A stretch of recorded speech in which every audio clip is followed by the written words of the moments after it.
I'm just going to go to get someone. Good idea. Morena, and welcome to our meeting of the Vincent Community Board for the 3rd of December, which is our last for the year and our first one on the road. Really exciting. Just want to say a special welcome to all those that have travelled here today. Great to have during the public forum. And so we'll get underway with the first agenda item, which is apologies, which we've got none. So we can move straight into the public forum. And so just a reminder that each of you has got 5 minutes. And we will start off with Carol and Helen talking about the Abbey Fields.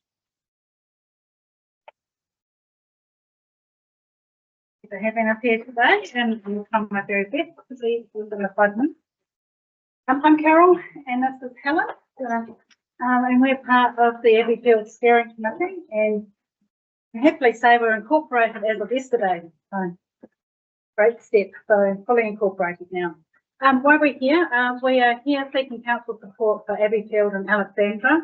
How could that look? Could look by reduced development contributions through the build phase, but what we most want to talk about is actually by gifting a strip of land CODP currently hold that's adjacent to the land that we intend to purchase for this initiative. So there's only there's not enough there for everyone, so if you can put 1 to 2, every 2 people would be great. Just give you a really rough introduction of Abbeyfield first. They're a New Zealand Territory and Community Housing Provider founded in 1992. Their main purpose is to alleviate loneliness and isolation through supported group housing. It's about keeping independent, and it's about having companionship. The model which is aimed to support those with who can self-care still, but that we are there to provide support for those individuals. An affordable housing model. Second page shows where the Abbeyfield houses exist currently within New Zealand. There's 14 Abbeyfields presently. There's 9 organisations similar to our own that are either building an Abbeyfield at the moment or going through that build process. The aim is to support between 12 to 14 residents, 65 plus. It's a large family style home, and residents have their own studios. All of those studios having external access as well as internal access. There's a housekeeper who prepares all of the meals and looks after the communal areas. It's really important that the older people have great nutrition together. Their board incorporates their rent for the place and incorporates all of their utilities and incorporates all of their food. It's kept under the national super. So it's an affordable model for everybody where there's no equity buy-in. So it doesn't exclude people.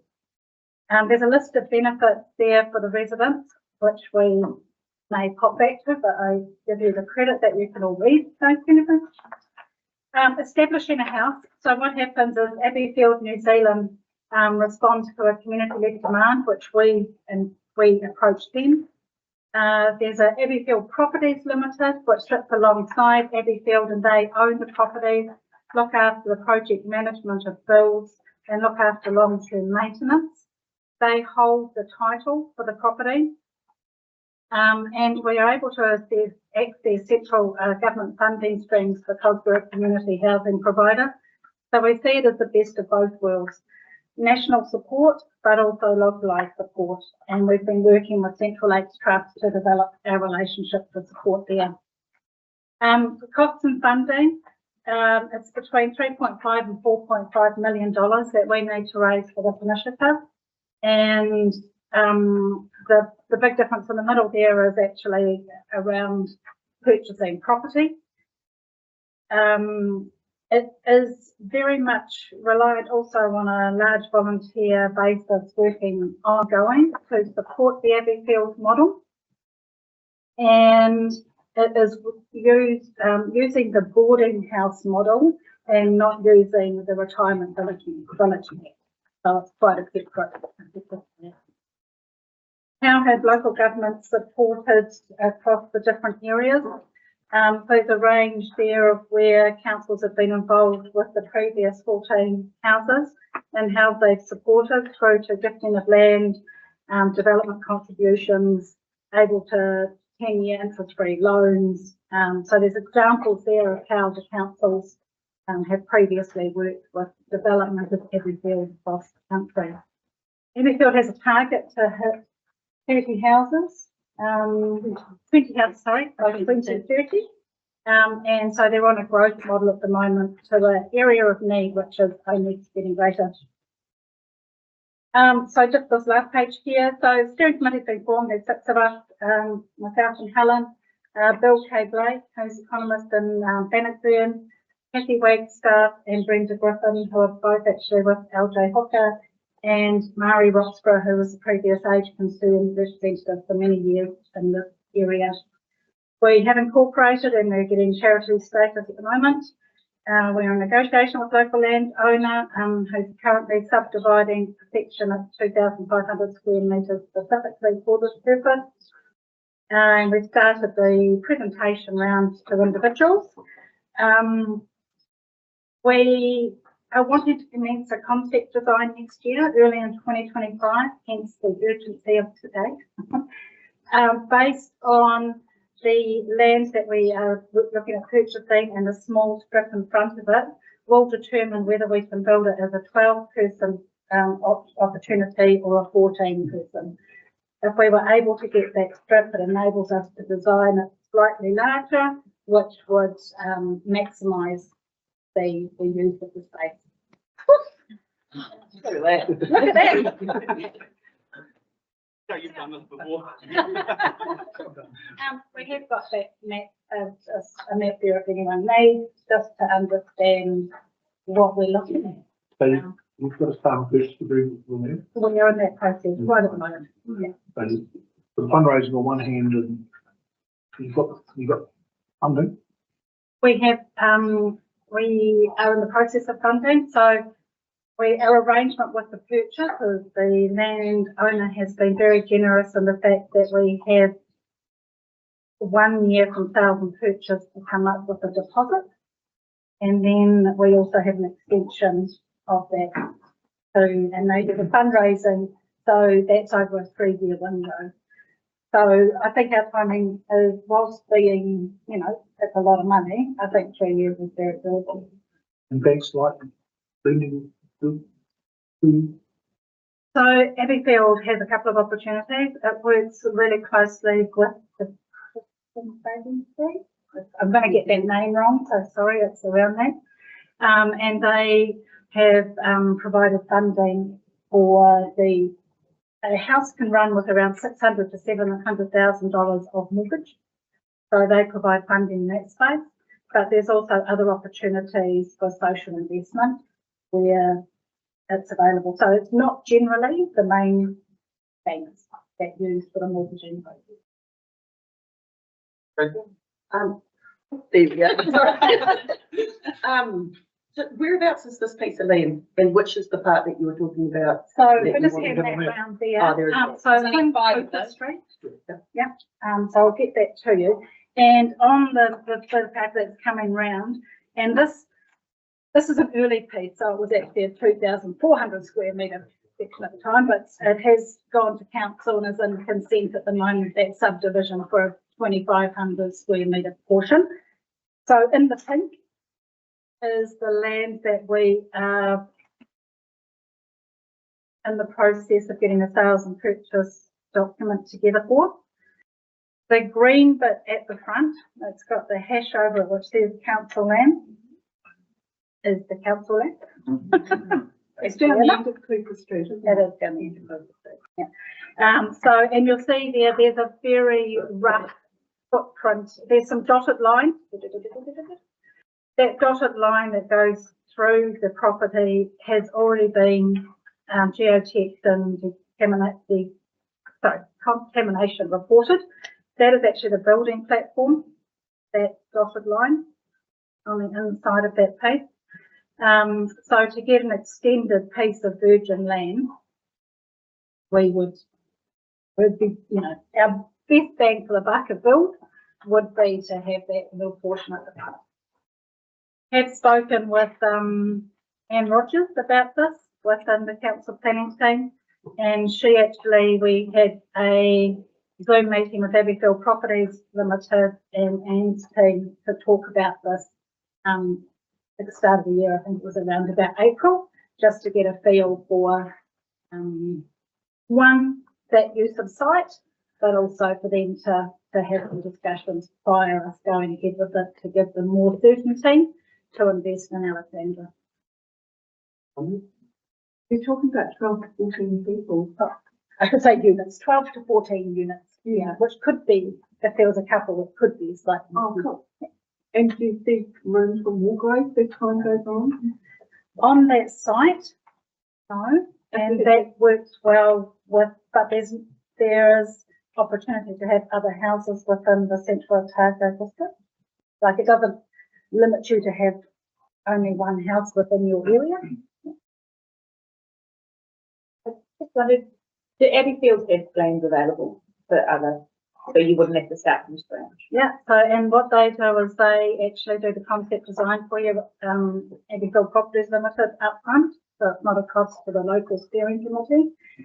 Because they've done the 14, they've got a series of plans, and they've got some things that they know have to be included. So there's an architect on the director of their committee who works with them to use the plans they've got to best fit the footprint. So you're not building, you're not developing from fresh every single time. You just tweaking something that already works? Yeah. So that for the resident, how are those rooms allocated? And I embrace the model you've got rather than the retirement village model where you're looking for sharing. So what is your criteria? How do you allocate? So there's basically a registration of interest, and an interview will happen with the individual as they come on board to be interested.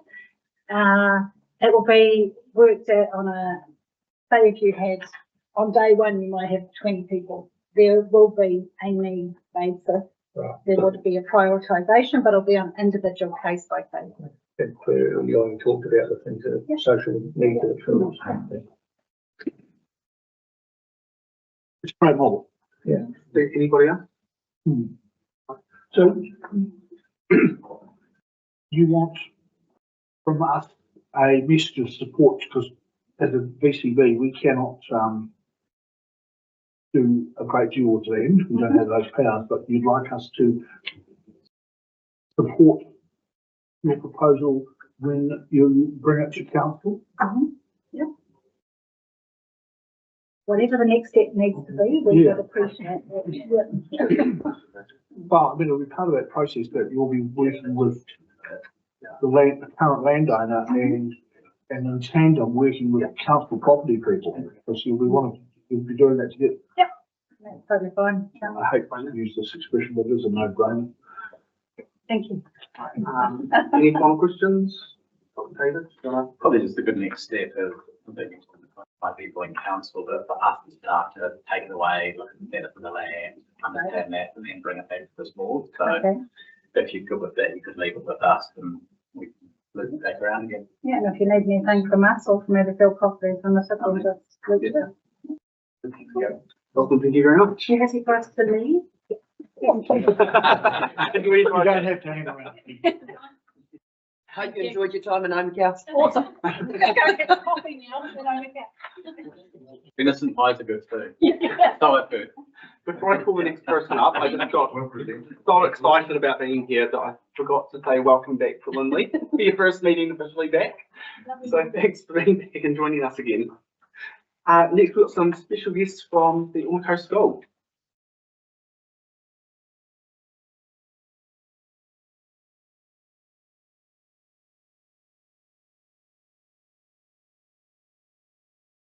Kia ora koutou. My name is Sophie and I'm here with Millie and Liliana to talk about why we think the community hub would be a huge benefit for the students at Ormoko School.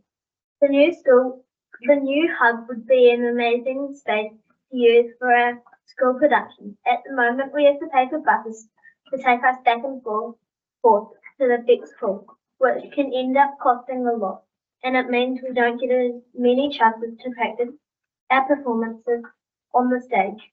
It also means we have to waste time sitting on a bus due to the travel. It will also be a great space to use for school events such as this one. The hub would be useful for rugby and sporting events. We would be able to hold bigger events that others could come and have facilities to cater for groups. Sports teams around the district would be able to use the space for meetings, prize givings, and end-of-season breakups, and much more. This would be very handy during sports season. Community groups will be able to use the space for meetings. It will be a wonderful space for big events such as the Overcoat Show each year.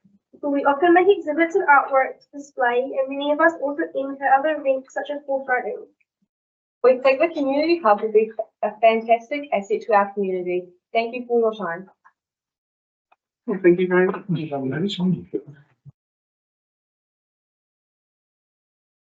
you very much for coming in. Thank you. Thanks, girls. Thank you. And that right there is why I wanted to bring the VCB. Okay. Yeah. All right, next. Couldn't bring the whole school, 'cause the school's got that big. Yeah. Right, so next up we have got Pete Freeman from the Umako Reserve Committee. Welcome. Thank you. I'll be short and sweet. I'm the secretary of the Umaka Recreation Reserve Committee. Unfortunately, Dave Coburn, our chair, couldn't make it today, so I've stepped in for him. Just a wee update. Our committee meets sort of reasonably quarterly, so to speak, and tries to keep up to speed with what's happening around the town. One of the big exciting things for us at the moment is the walking track loop that's going in around from Wilton Street across to the bridge on at Thompson's Creek. We've got it's been scraped off. We're just in the process of putting in culverts, and then it'll be gravel, and then it'll be open. Don't know the opening date yet. It's a work in progress, and I don't want to say it's going to be before Christmas and we get held up. So it's like to have it before Christmas be really good. So it'll actually loop around so people can around the trail, back right around. It's only a walking track. And the other thing, we just obviously we're supporting the community hub here.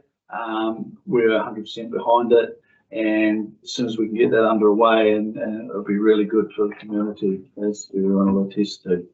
So that's me. Any question? Yeah, I mean, you said it's just a walking track, so not a cycling track. No. You could cycle on it, but we've designed it as a walking track. It's gravel. Yeah. You could cycle on it, but we're not promoting it as a cycle track. We're promoting it as a walking track. How long is it, Pete? What's going to be the? Oh, don't ask me. I don't know. It's 2.5 k's from Wilton Street to the bridge, I think it is. So it's going to be at least another 2.5 that way. And yeah. Like the running track, I mean. It could be. Go. Yeah. Any other questions? No, just, Pete, I just wondered if you wanted to make a comment, and obviously I'm the council representative on the board, so if you wanted to make a comment about the proposal in relation to the building of the testing site and things for the movement of the wastewater up to the top of the hill. Yeah.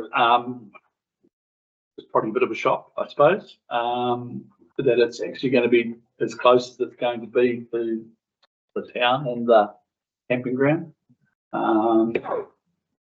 Yeah, I guess we just have to wait and see how the testing goes. But yeah, I think it's going to be a wee bit close to the community, I would suggest. But yeah, as I say, we were only told about it a little while ago, and everyone's absorbing that and waiting for the testing to be done. Okay. Cool. Thank you very much. Thanks. Thanks for all the work you and the committee do here. Thanks, Pete. Next up, we have Andrew Pearson talking about the community hub.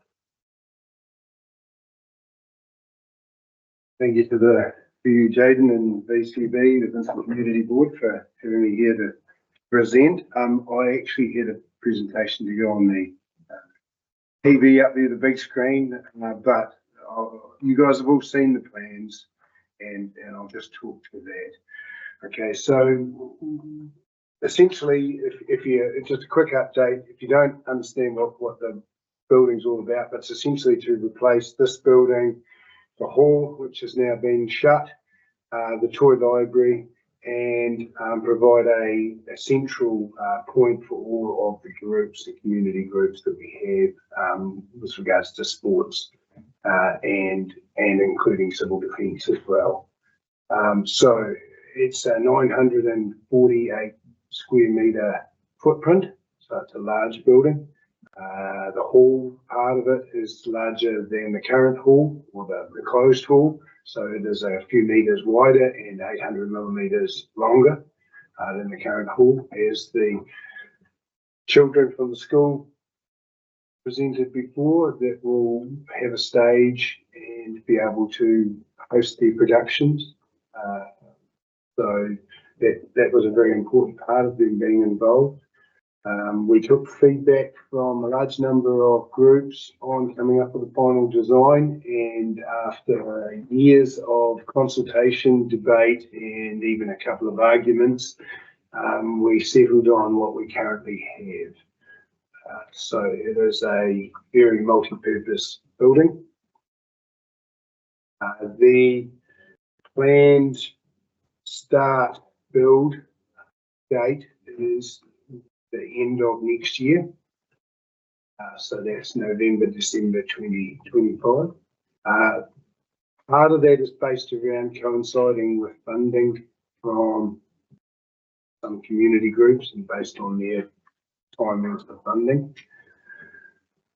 And the other one, obviously, then timing around trying to get some sooner rather than later building done on it because of the cost of building being lower at the moment and builders looking for work. So we really need to use that to our advantage.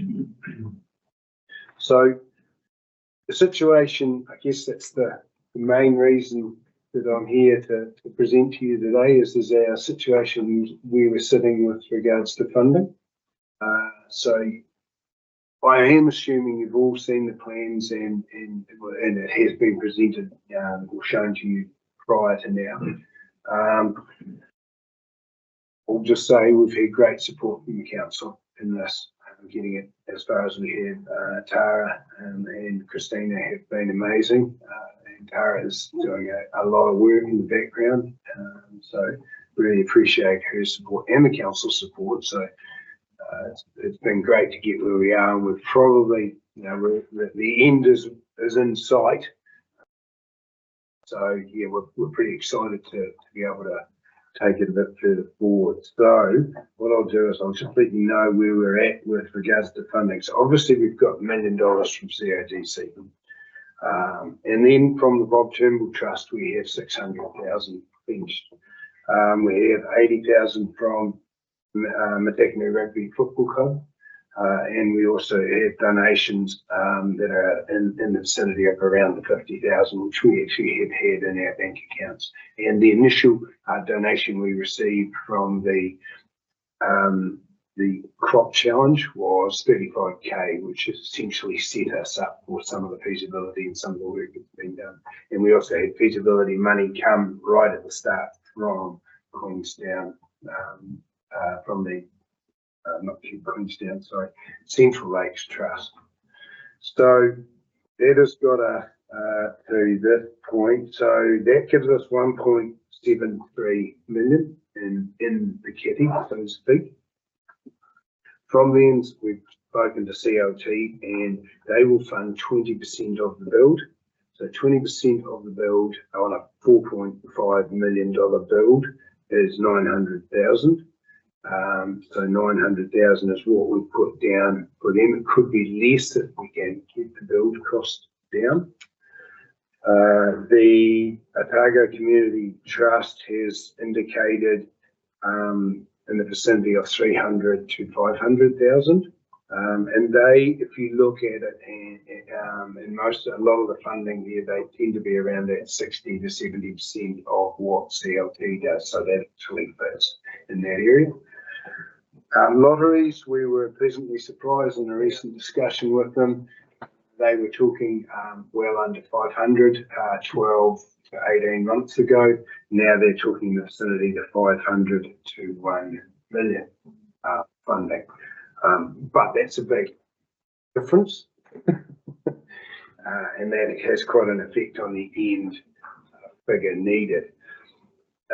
So if we take that at 500,000, which would be better to be conservative of, is that we are at 3.63 million at that point. Okay. Now, the overall indicated cost is approximately 5.2. So that was done on a number of QSs. And we've got to come to that. And Tara and I, especially Tara, have done some calculations to get that down. Now, we've also done some work in the background in those QSs. There is also some significant costings for drawings and your design, all that sort of stuff. And it was indicated at the $600,000 mark, and we're aiming to do it for around 60. So in that situation, we are going to save a bit of money. So hoping to bring that off the final figure. So we were still looking at that 5.2 million. Now that is a building built with a car park, sealed, and we have to put up a fence for the neighbours there, and there is, there's a bit of landscaping in there as well. So if we add on the build, and I know I've gone over the time, but I kind of need to keep going. It's all right. We've come all the way out here to you to speak, so go for it. So in the materials, we have a sponsorship. So the materials cost us to be about 15% of the build. We have been indicated that a material supplier can give us essentially a discount at cost, which would save us around $100,000. Then we have been talking with some building companies, and indicated that because they need things to keep moving, and they want jobs, and they want big projects, and they want their builders working, that they are willing to look at a potential reduced rate. Now, we don't know whether that's right across the board. That was just with the builders that we were talking to. So in that area, there could be another couple of $100,000 in saving. And then we also have the wholesale, which we have put down in the vicinity of 100,000. It may be more, it may be less. So we don't know. That one's a little bit of a guess at the moment. Obviously, that goes up for sale reasonably soon.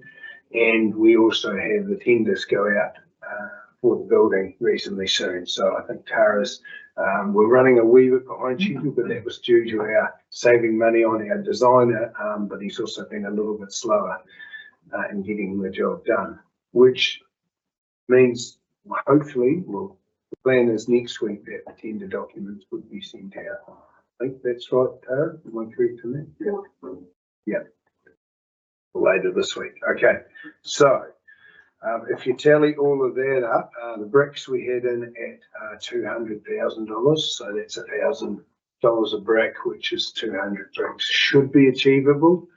And part of that brick, those bricks though, would be included in the other sponsors. So if you sponsor 25,000 or you sponsor 50,000, you get a brick with your name on it as well. So essentially, if you sponsor, you will be written in stone around the building as part of it, and it'll be recorded.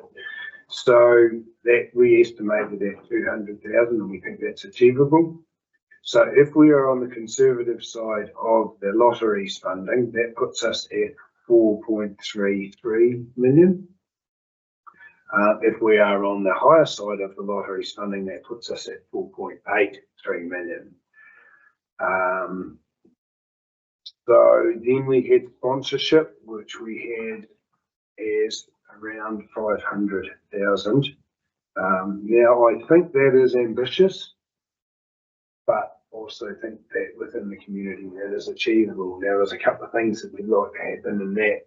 A lot of our local community is very farming based, so obviously we need the farmers to do a bit better than they are, and they usually dig deep into their pockets. At the moment, sheep and beef farmers are finding it very hard. Dairy farmers, probably not so, but we don't have a big dairy farming contingent in the area. So that sort of puts you in a bit of a picture as to where we're at. If we got the $500,000 sponsorship and the higher lotteries figure, we're at 5.33. So in theory, we got it covered, but there is a little bit of optimism in all of those figures. I'm quite confident up to the lighter lotteries and OCT CLP figures, so the 3.6. We know we've got the 100,000 from the material supplier. That's the supplier. So that puts us at 3.7. After that, it all gets a little bit more, hopeful. But, yeah. Any questions?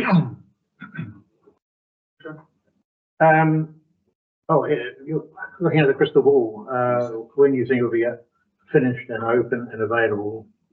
So it's estimated to take around 8 to 9 months build. So we were going to allow 12 for landscaping fully finished, paved the whole lot. So, but we've been told it's around about an 8 to 9 month build. Okay, so it'll be available for use perhaps beginning of 2027.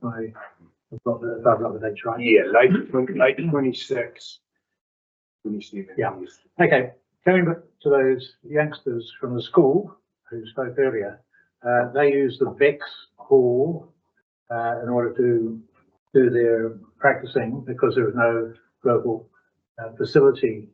So in 2027, they'll be able to come here and use the community centre. But in the meantime, they would want the Bex Hall, presumably, to remain open and available for their use.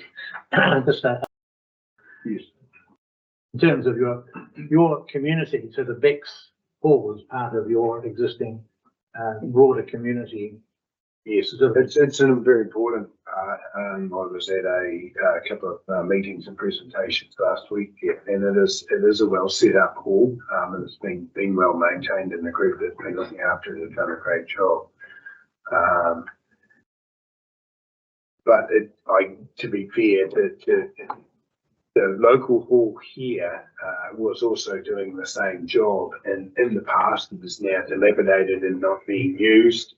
And I've been to many productions, and the Omakau Hall used to be used on a regular basis. The musical society there used to be extremely strong. There is talk of having the musical society being reinvigorated again for the new building. So the new building has a lot to offer as well. Excellent. Thank you very much. Well, like a big hall, you'd probably like this place to stay open as long as possible as well. How long is this place open? So under the original scope of the whole project, the idea with this building was to stay up until it was the new building was completed, and the rugby club and football club and anyone that's involved in this building was able to move to there. So the downside to that is that we have a kitchen on the end here, so the kitchen then has to be replaced. So part of the original project was to build a new kitchen facility over on the end of the current ablution shower toilet block. The problem with that, part of it was we were told by CLT, so Central Lakes Trust, that they wouldn't fund that part.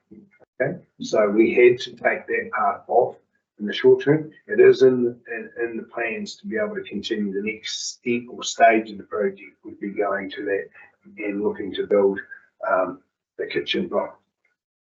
So in that time, this building would probably have to stay there. So it does put a bit of emphasis on putting a new kitchen block in time. But could they sit there in the meantime?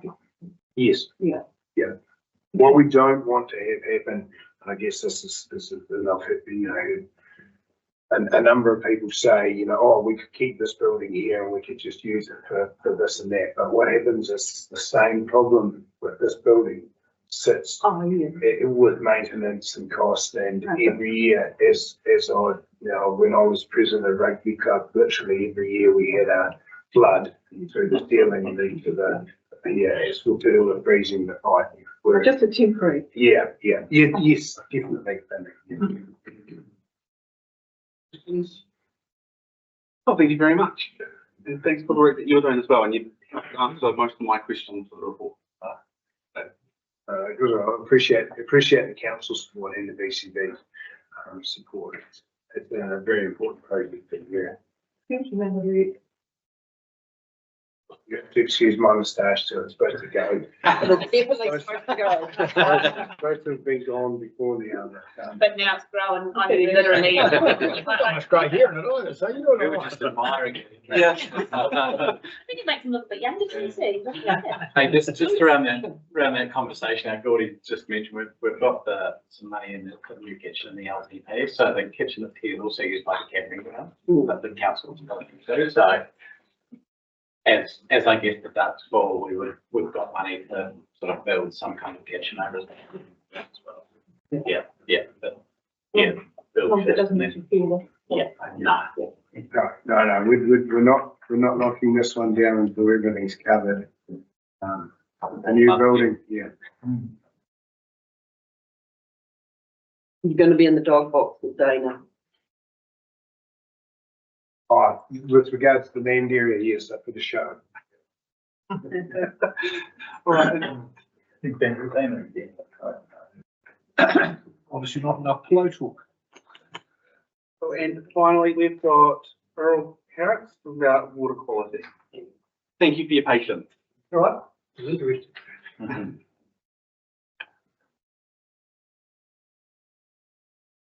Thank you, councillors. My name's Earl Herrick. I live at Lauder. I've been here the last 14 years.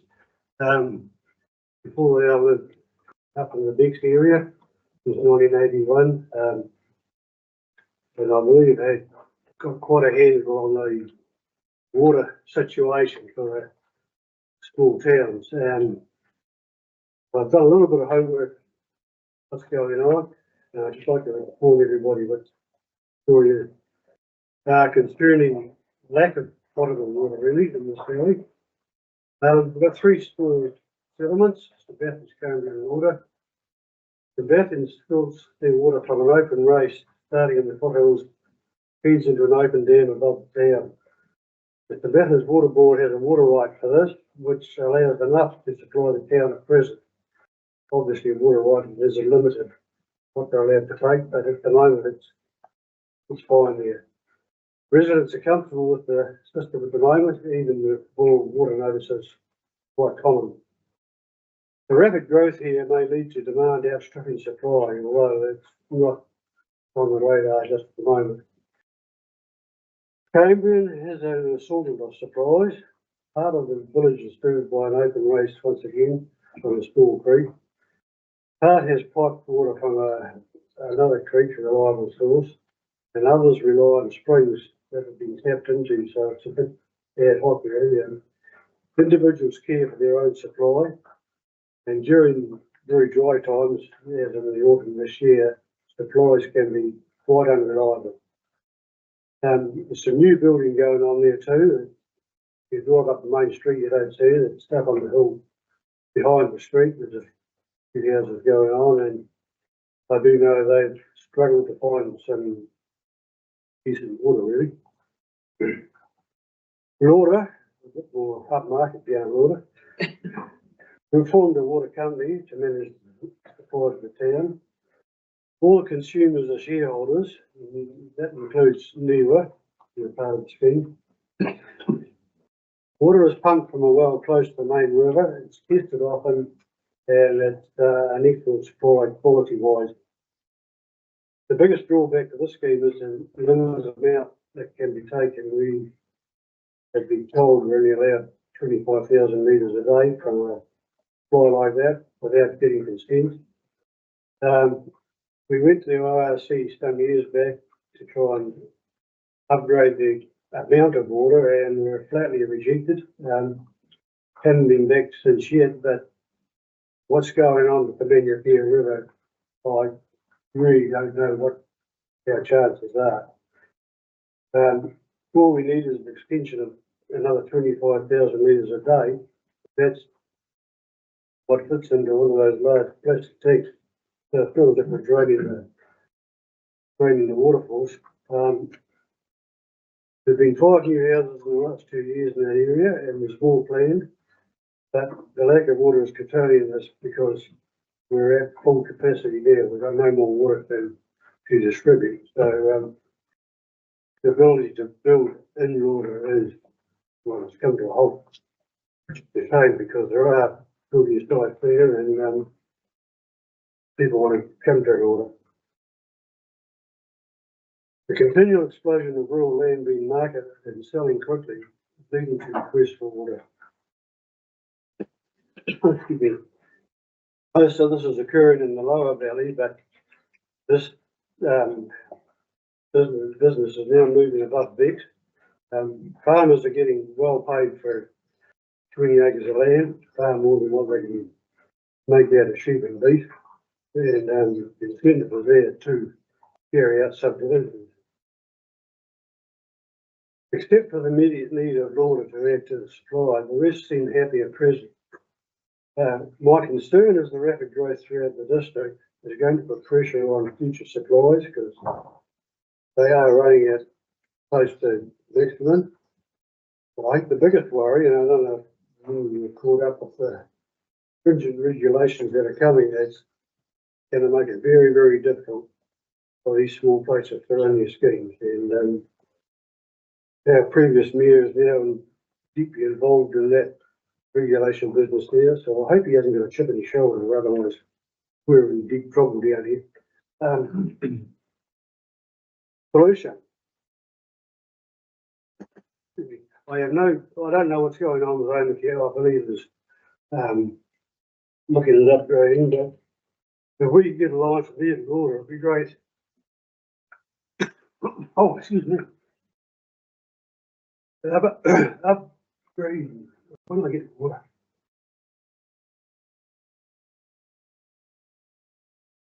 You got something else?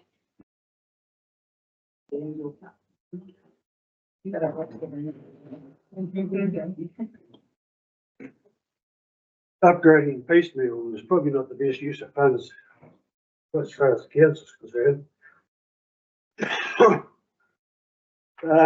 If the council looks at the likes of Waitaki and includes the districts where they have large schemes in, one pumping source covering 7,000 hectares really, is that on? It's sort of a radical solution. Find a source of wetlands. It's the highest point in the valley. Run a pipe to all the little towns right down through Armacare, perhaps even the Cheddar Creek. It's a downhill run. Pumping cost would be quite low. And it could be part of a 10-year plan or even more than that. Well, there is problems with water up in the valley and how we check it, I'm not too sure. But I believe it.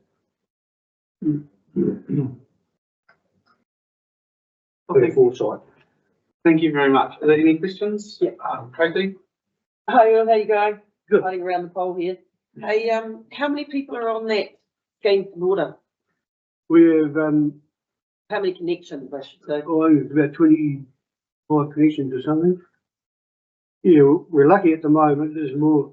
They're talking about 1,000 litres a household. A lot of them are holiday homes.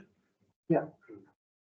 I guess over the Christmas time when we're at our lowest flow in the summer. Big demand. Yeah, we've got quite good storage there. Everybody's got their own tanks and things like that. And people are very conscious of what's going on. But as I say, we've reached the limit. Yeah. And there are people who want to build a lot of there, but,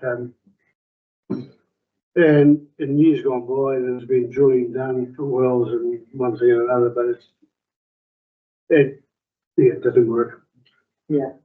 Unfortunately, and it's a pity because the water we have got access to is so we test it, we don't need to treat it, it's just top of the line, for the good word.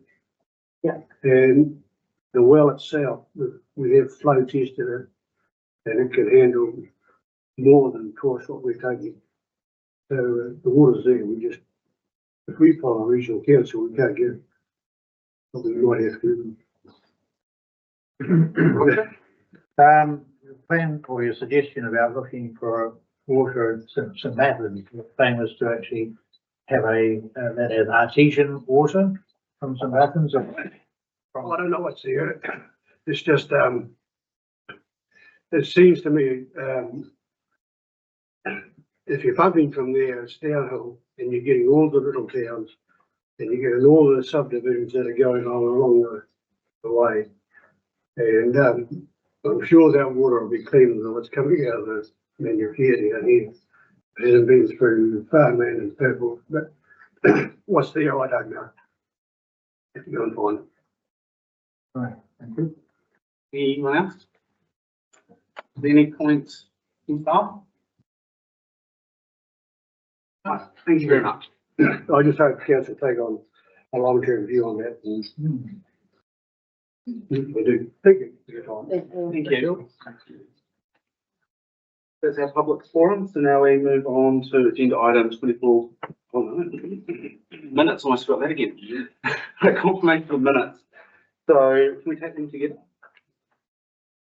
Is somebody happy to confirm the minutes of our meeting on the 29th of October and our extraordinary meeting on the 7th of November? Roger, seconder, Tony, all in favour? Against, carried. Then it's just on to agenda item 24.11.1, declarations of interest. So just a reminder, please be vigilant and stand aside. Do you have New, I'm occasional employee of She Bikes, E-Bikes. anyone else? I get you included the, and go up, obviously, I've got a conflict with the. Okay. Yeah, I think it's a bit different. All right, so that moves us on to 24.11.2, declaration of office. I'm far away back there. Echo. Step down, it's better to be lovely to read that out. Yeah. And of course.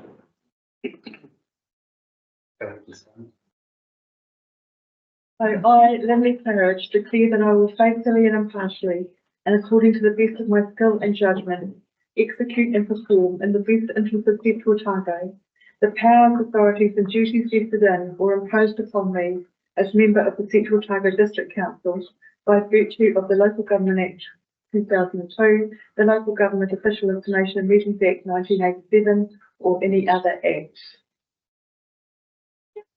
And thank you, Tammy, for the opportunity.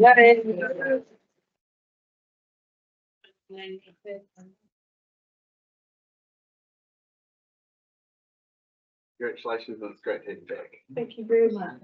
Great to be here. That's all official. Thank you. Excellent. Right, so now we'll move to page 21 for agenda item 24.11.3, the Manahia Valley Community Hub, and we'll invite Tara, David, and Bex. Would you like me to leave the table?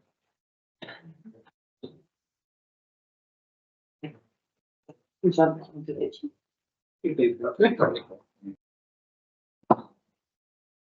Morning, everyone.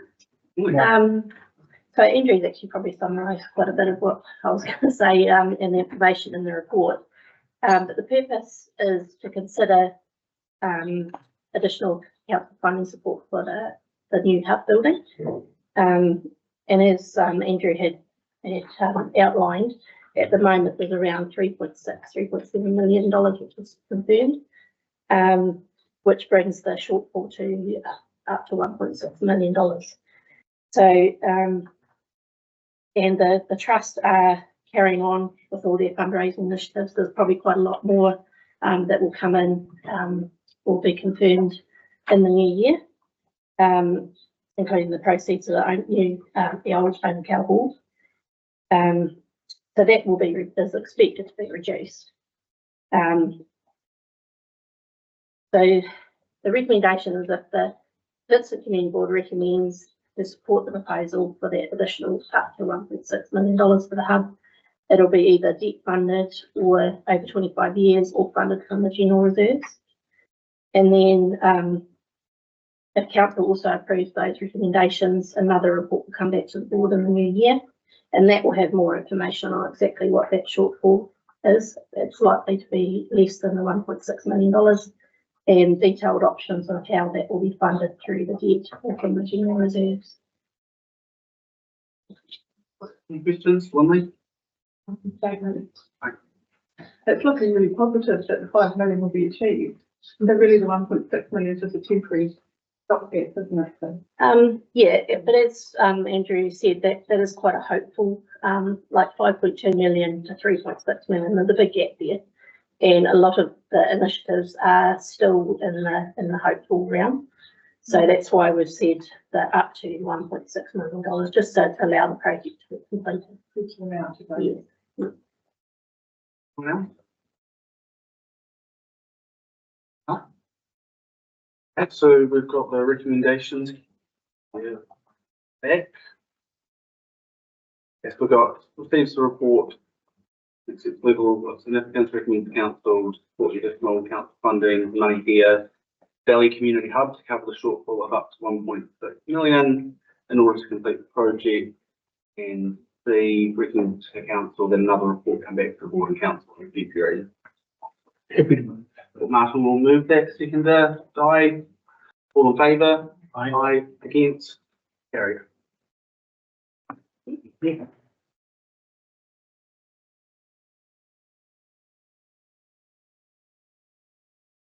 So that moves us on to the item 24.111 in the attached documents, level of service, Vincent community buildings. I'll invite Janice, Garrett and Lee. Morning. Morning all. Morning.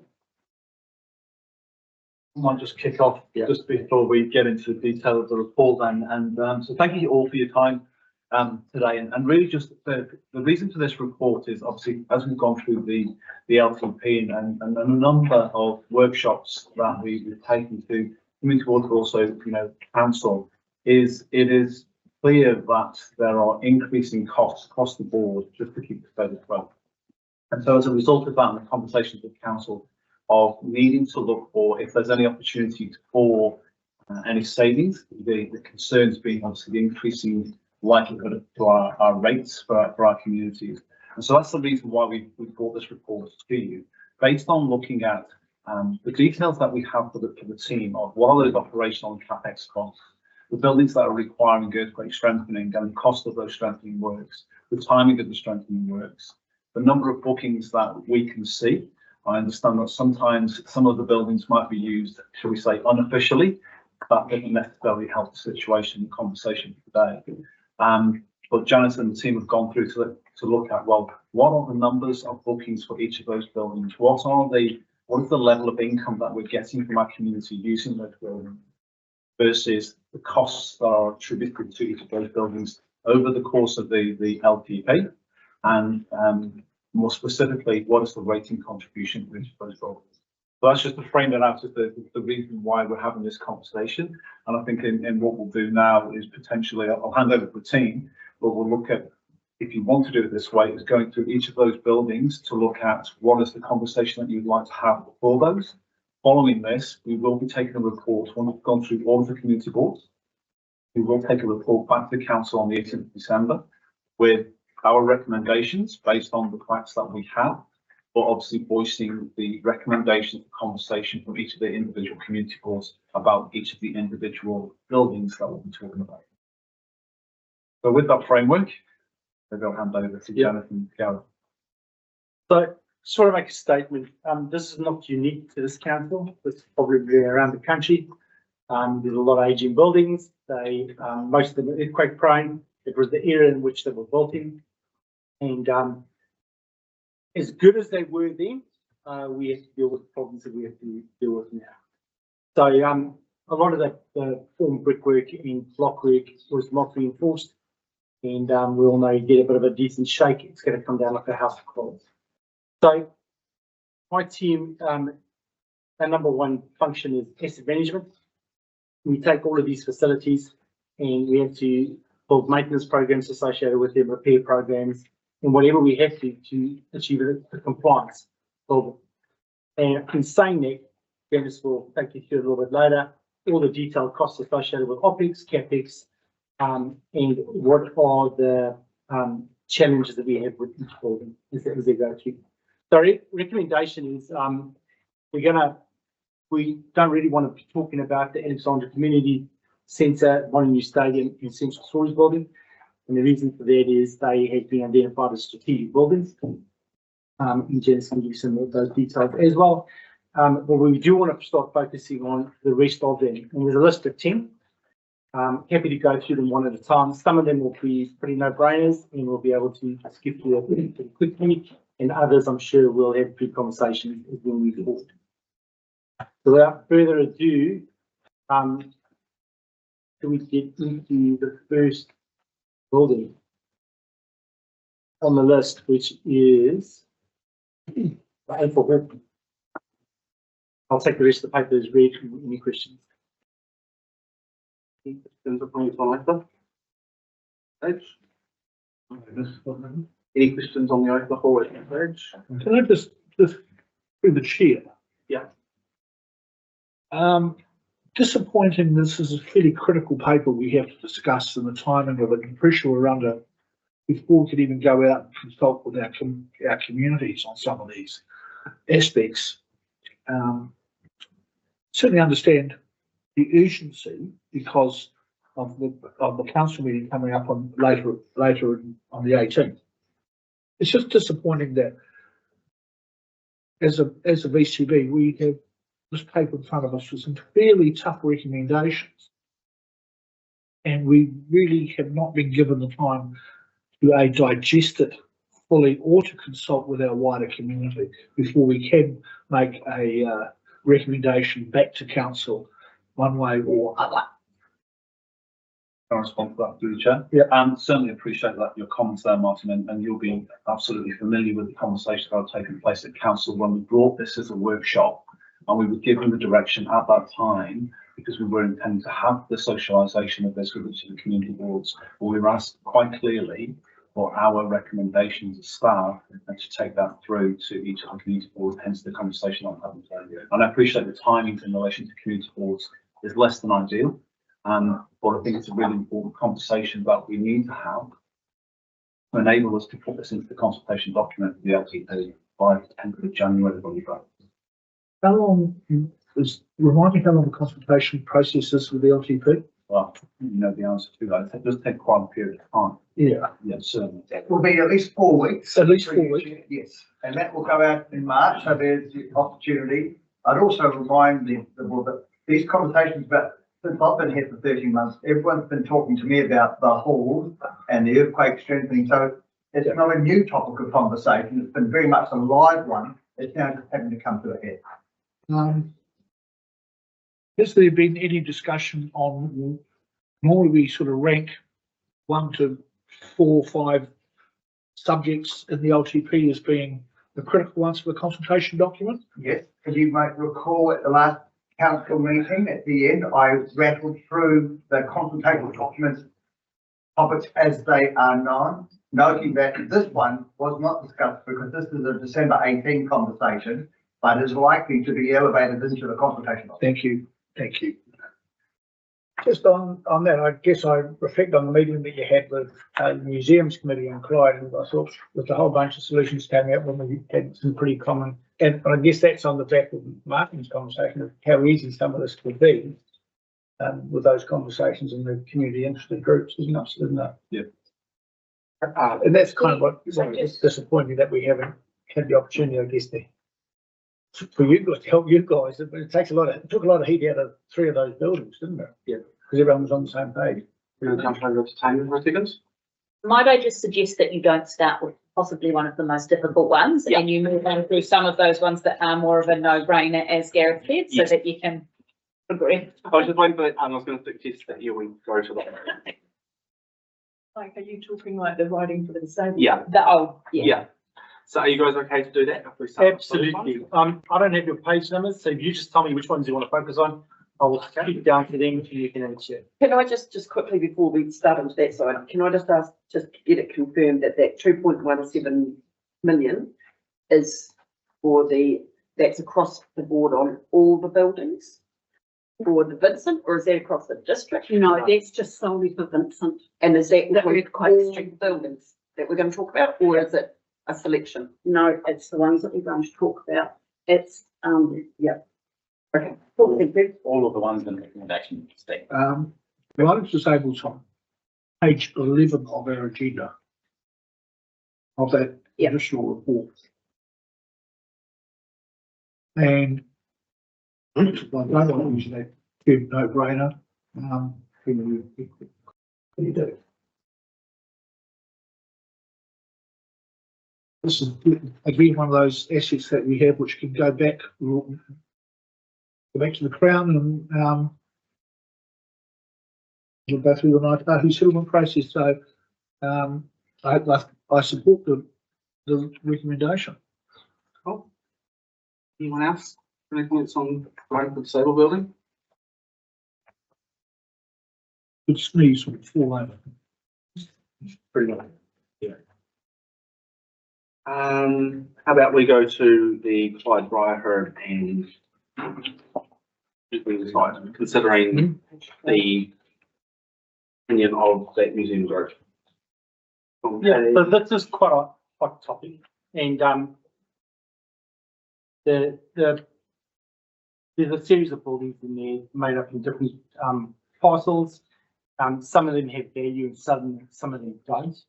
So just bearing that in mind, and we have given quite a good descriptive with regards to those buildings and all the information to date. So these ones will be challenging just because of the fact state they're in, and the engineer's report that we got back from these ones are pretty damning. So the forged area is really compromised, and the cladding you can actually see is starting to untie itself from the building, and then the formed stonework and blockwork on the others is not good, not done to a really good standard. So a lot of money would be sunken into this if you wanted to keep it alive and actually bring it up to a standard. Now, when I say a lot of money, I mean a lot of cost. There is a building of value there, which is the good shed. Now, the good shed was it's one of the originals, and it does have historical value. That was shifted into place. So effectively, we could work around that, or we could potentially move that building in. So just think about that when you debate. But do you want to update him on the conversation? Because that takes some pressure off us. Absolutely. And so, Tony and I, with Gareth, had a conversation in relation to a number of these buildings, and Briar have been in there, and that there is conversation in the community about should council look to divest the building, but the community would look at taking over a number of these and to ensure that we are maintaining a degree of the history that we've got within our community, but not necessarily at the cost for the community. Would you agree, Tony? Yeah, and then no one's too precious about retaining Briar, do Yeah. So some of the suggestions were relocate the police lockup down to the Last Street Museum, the good shed. Just there was a conversation with it, but yeah, potentially relocate that as well. Yes, we take it back to Briar Herb and just focus on that. Yeah, so focus on that one. Finish that part of the conversation. The museums aren't at all precious about hanging on to that. No, Keepsakers Cottage, it's currently tenanted, isn't it? Yes. It is tenanted. So from that, can I take that, what Brian heard, that there is support for the recommendation? There's one underlying, there was some conversation from some of the museum committee staff about the ownership of title under there. That they think they have some paperwork that says they own some of the land under there. It's not a council land. So it's not in our records, it shows that the So I think they've got some paperwork, so in terms of, you talk about some investigation and stuff, and I think that's just noting that you want to pursue that a little bit of clarity. Thank you. Lindley? So if we're looking to divest any of these assets and the community wanted to purchase them, we would be looking at working with the community to help make that work. Like absolutely. and things like that. Yeah, 100%. So the whole point of the exercise is though, the bottom line is these buildings cost us money from an operational point of view and a CapEx point of view. So it's to reduce debt in the grand scheme of things. So working with the community, 100%, but are we going to still be costing the ratepayers a lot of money? What will happen to the stuff which is actually in the Brahu? So that under the ownership of the museum, not of CLC. Yeah. So if there's a fair comment that's Cromwell. Thought about Cromwell. Garrison. From ages ago too. Yeah, it is, yeah. All right, Tracy? Once we do this, if we do this, divesting these assets, what happens in X period of time if the community turns around and says we don't want it anymore? What happens to the asset? So it's potentially a sell or demo. Yeah, but then who owns, if it's owned by but we divest it, then what happens to those funds? So you mean if it gets vested back to it? Yeah, if they ring and say, 20 years down the track. Six Explorers classic stuff. Yeah. So we'll be having that conversation again. Yeah. So we'll just have the conversation again at that time. So there'll be something in that divesting and the documentation to say that if you guys don't want this, you need it back, then it will be sold, or? I kind of think we'd have to do something more responsible. So if the building is compromised and we choose to divest and they want to purchase, and the whole agreement is that they're going to build the building back up to scratch, it can be occupied, and they don't achieve that, then I'm probably going to be writing into a clause which is going to be real demo the building, because I don't think it's fair to put it back onto the ratepayer to then. 100%. Yeah. But what I'm concerned about is that these groups are not going to be able to afford to get it up to earthquake standards, but they won't have to meet that, will they? There is a minimum standard that you have to meet. So it is not given this just a recommendation of council. The government standard is 34% now. Isn't this current government seriously considering revising those standards? They absolutely are. So they made a comment earlier in the year that they were pushing out the deadlines, particularly for the priority buildings, pushing them out by 4 years, which they're hoping to confirm by this month, by December this year rather. And they haven't done that at the moment. And then they also gave a comment to say they would look at a full review and starting that by around about mid-2025. So it's a question mark over that and what that methodology looks like. But obviously at the moment, we can only make decisions on the current situation. That's absolutely right. This isn't obviously the first time that we've been through this, because Galloway and Fleet and Lodgeman and Kia have all been through this process. And have they earthquake strengthened their buildings to go? I couldn't answer that, I'm not sure. The answer will be no, because my understanding, and I don't know where did this come from, but my understanding was that if we divest those buildings, that's council out. Correct. And if they choose not to, that's on them. Well, the legislation's given them a certain time period to be able to do it. They just might be kicking the can down the road, effectively.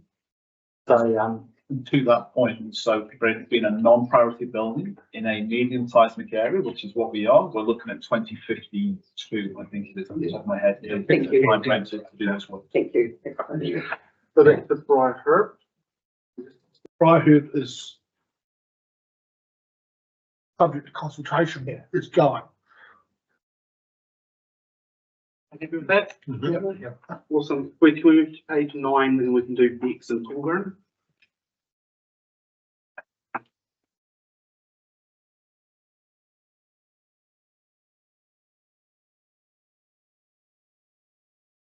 I think you've got to be very careful. I'm looking at those top four, over Pilgrim, Bex and Hyde. Those pools are the heart of the community and we've got a big geographic distance. Here, we don't want to take away the community when we're looking at this one. Pilgrim. So probably there's a lot of work. There's a lot of stuff that goes on over there. I'm not sure council probably knows about all of it. But it is well utilised and sometimes it is utilised on a toilet front, like every Saturday in the summer. And everyone knows how long the cricket season goes for. It's those things that they may not be using the building, but they are using the toilet which are attached. So there is things happening quite frequently. So I can't, yeah. I see it says it's managed by an active whole committee. Has there been any conversations with any of these active committees about taking these buildings on? Not at this stage, there hasn't been, because we're looking for a steer from you folk first, because we'd be jumping the gun. There will be discussions, and as part of our fees and charges also, we are including all these halls that are managed by committees into our fees and charges, so they're very clear on what the charging regime is, because it's a little unfair. Otherwise, we've got other halls that are managed by council and regulated by fees and charges. So the girls, or the staff rather, sorry, have a good working relationship with the committee. So some discussion will be had, but we needed a steer from you folks first. We would have been jumping the gun otherwise. Well, I think when you're talking, this report, it says divest due to low use and high cost. I think where Lily's coming from and brief conversations as a board that we've managed to have around this report is that our first choice would be going back to those committees and seeing if they would be keen on picking them up like we have done with others. We've got examples throughout the district where we've sold the buildings for $1 and divested ourselves and then they become the owners. They incorporate themselves into some sort of trust model. They pay the rates, insurance, etc., etc., etc. The risk, of course, of that is that they'll then end up coming back to us for grants to those costs. So, I mean, are we going to? That's the end result. Are we going to be any better off? A couple of comments just in relation to that. I mean, you're absolutely right. I mean, but I think the containing these buildings within the consultation document gives those groups the opportunity to be considered to provide their response in relation to that. Like, hey, we'd be quite keen to take this over if we could divest it for $1 rather than taking that from you. As part of Janice's report with inside here as well, it also talks to the point that we need to be crystal clear with people looking ahead, particularly in the fiscal challenges that we have, particularly currently. It's to say that if we're doing this divestment, there is unlikely or there's absolutely no opportunity for grants in the future for this. And so that's then a consideration for council at that point in time, whether or not they divest in that direction or not. And I guess to the point just earlier with the south choices, I appreciate that this building might be used unofficially or as buffering facilities from that point of view, but there's considerable works that are required for this building, not just from an operational point of view, but certainly from an earthquake strengthening perspective of nearly $400,000.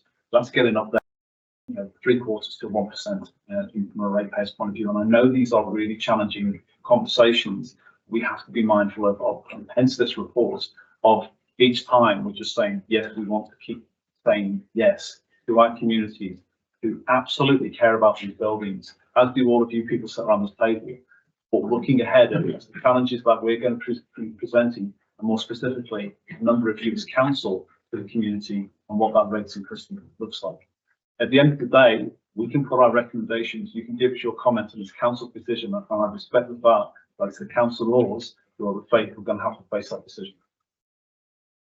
So just for clarity, when we come back to say if we divested the building and the local committee picked it up for the likes of that local, you've got $27,500 annual operational cost. If they took it over, what would be their operational cost? Correct. Yeah. Same. It may be that, yeah, depending on how they ran it. Yeah, correct. It'd be run by They follow the same maintenance regimes that we do, then they would be paying that sort of money. And depreciation, remember, depreciation. So what component would that be?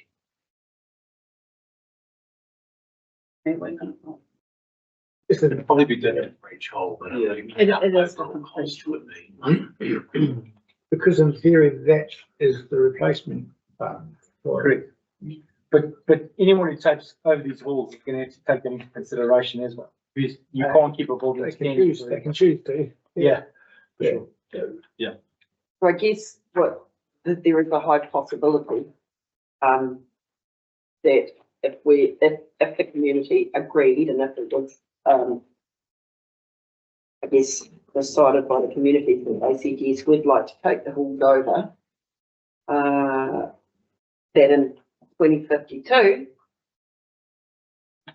whoever's going to be sitting around this table and council table, it's probably not going to be any of us or you guys. There's going to be a really big situation happening around about then. If that's when earthquake strengthening has to happen, that's potentially when you're looking at all these halls that are going to come back to council. Absolutely. So to Martin's point earlier, I think that's part of the reason why this current government is looking at that. I mean, we have the review from 2011 through to the current view. You know, the methodology back in 2011 changed to the current methodology, which meant that some buildings that were potentially earthquake prone were no longer potentially earthquake prone. I do think we'll have that, particularly in the climate that we're talking about with three waters and the costs for that.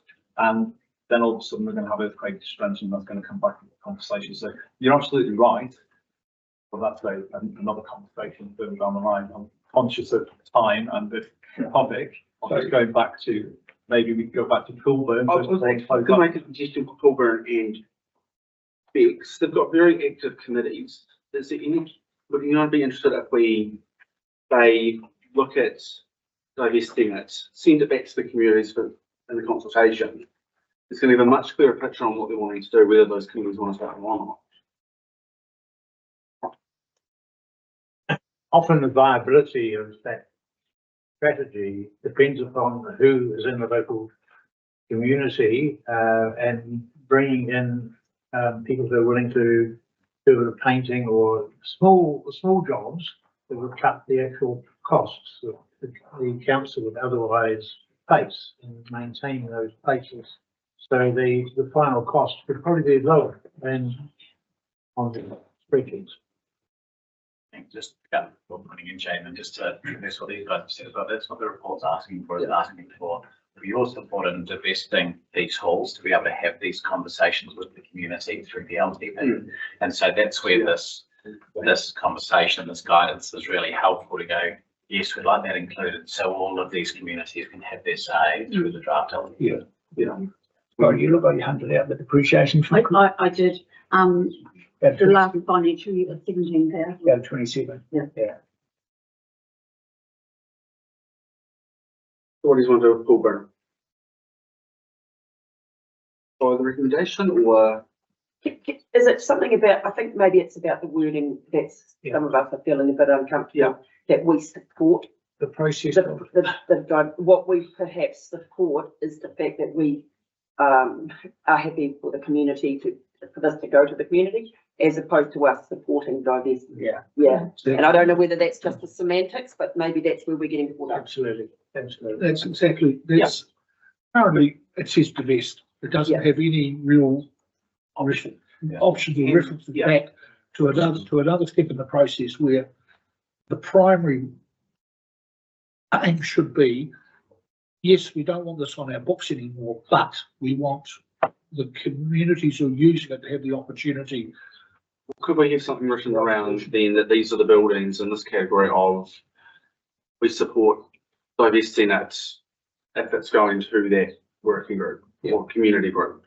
I think that would follow the recommendation that is there from the team, that we are looking at the option of divest all of those buildings, and you can then have it in the consultation document exactly what it will cost the community to keep them.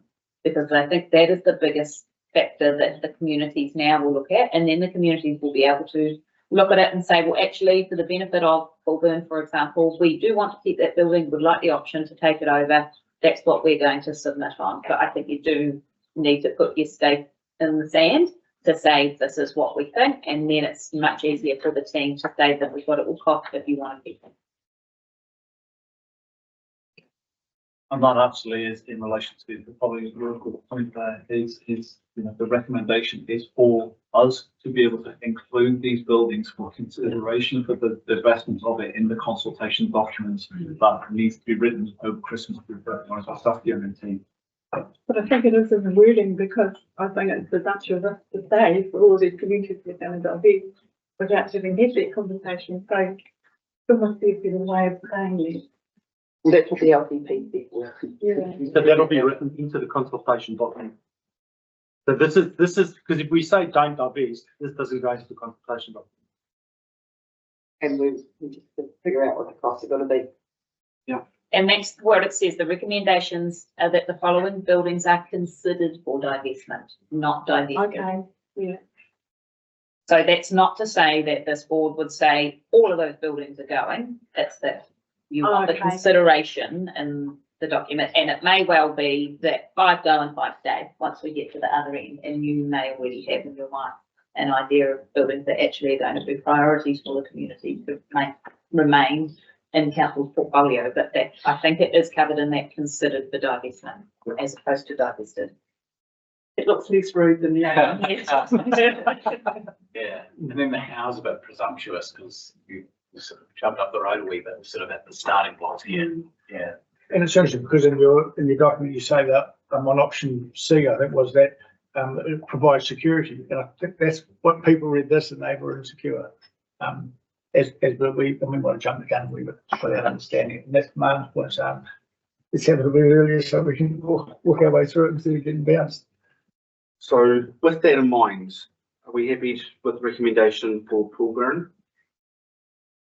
Oh, I think you're probably better to take that as recommendation C and leave them together.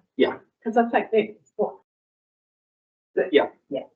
But is there anything in that recommendation C that you really don't want to see in there? Yeah. Roger. If we're including,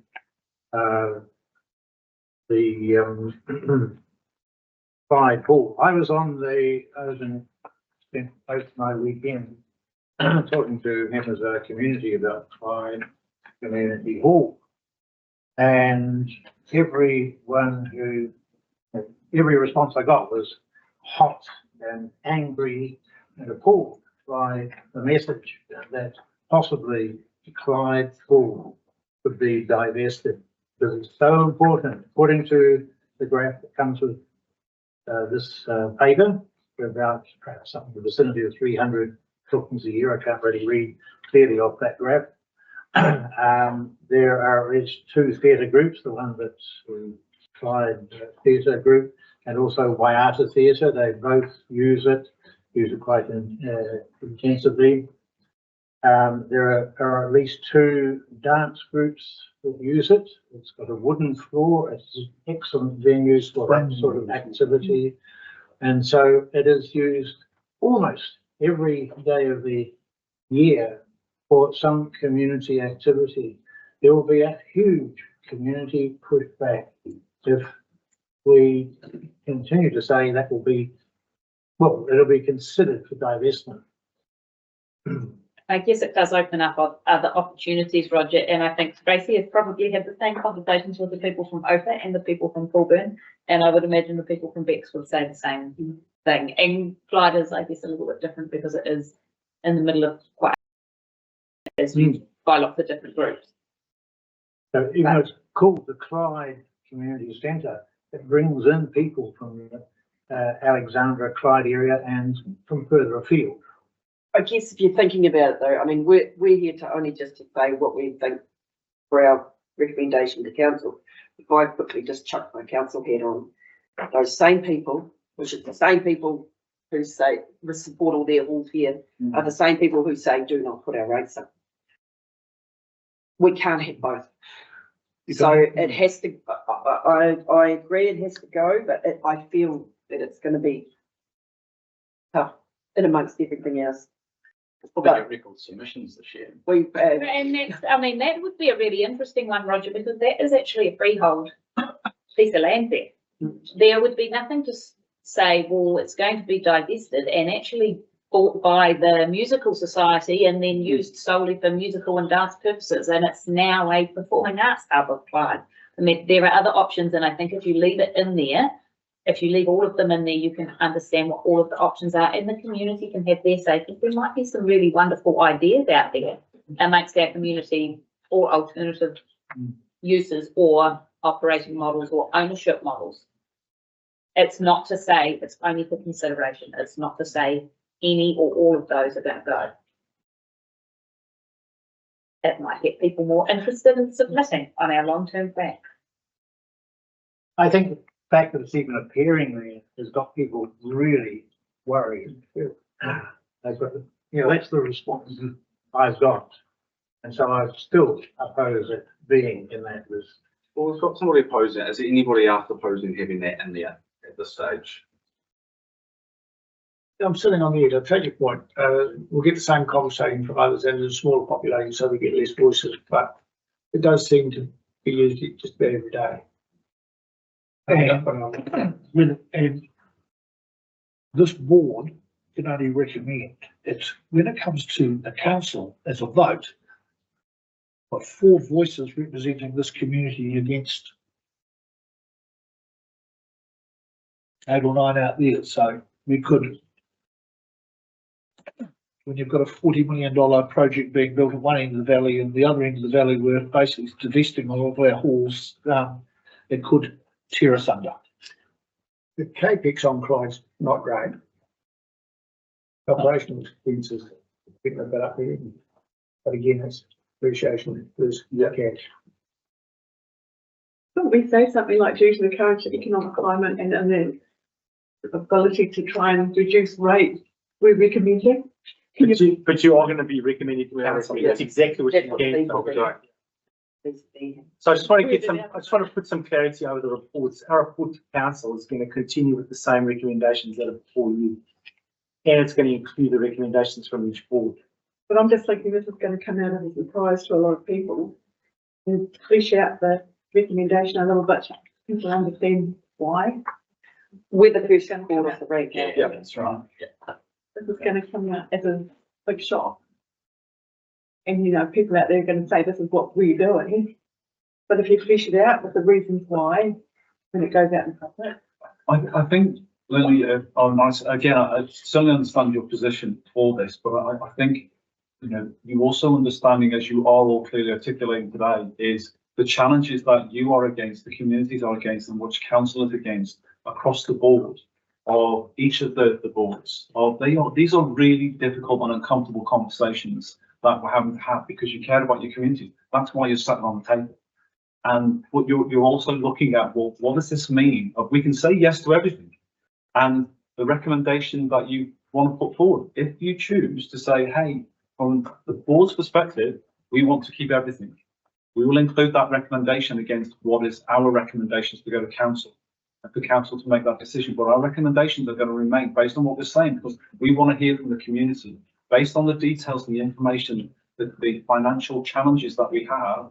We believe that this is the right conversation to have to hear from the community. And Roger, to your point, is that would be great if we did have the community coming out to say this is a really important venue for us, and these are other options basically, because there's quite a significant rating contribution.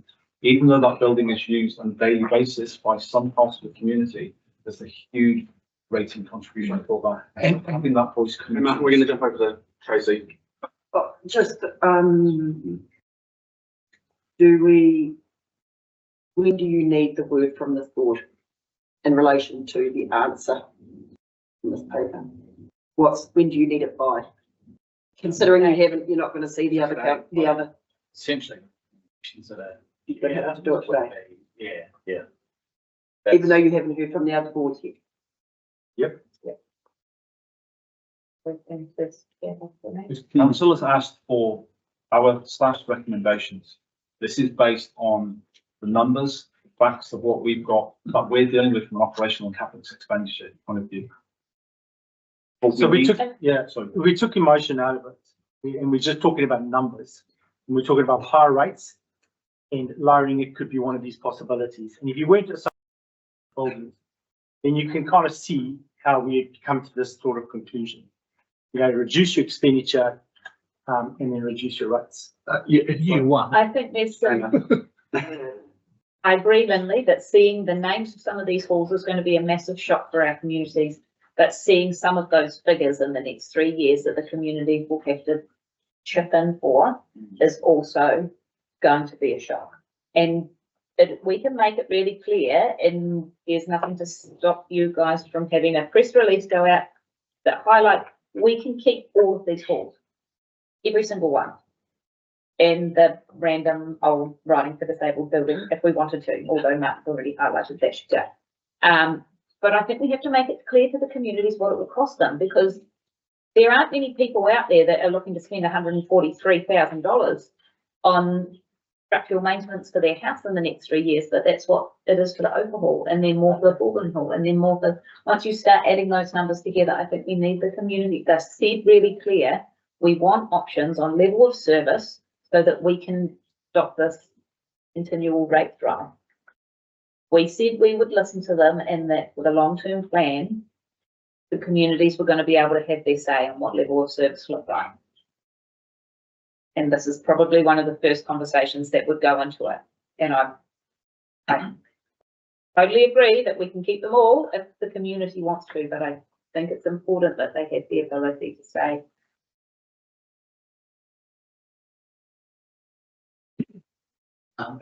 It's like selling the family silver, and only the asset, once it's gone, and the savings are very much in the short term.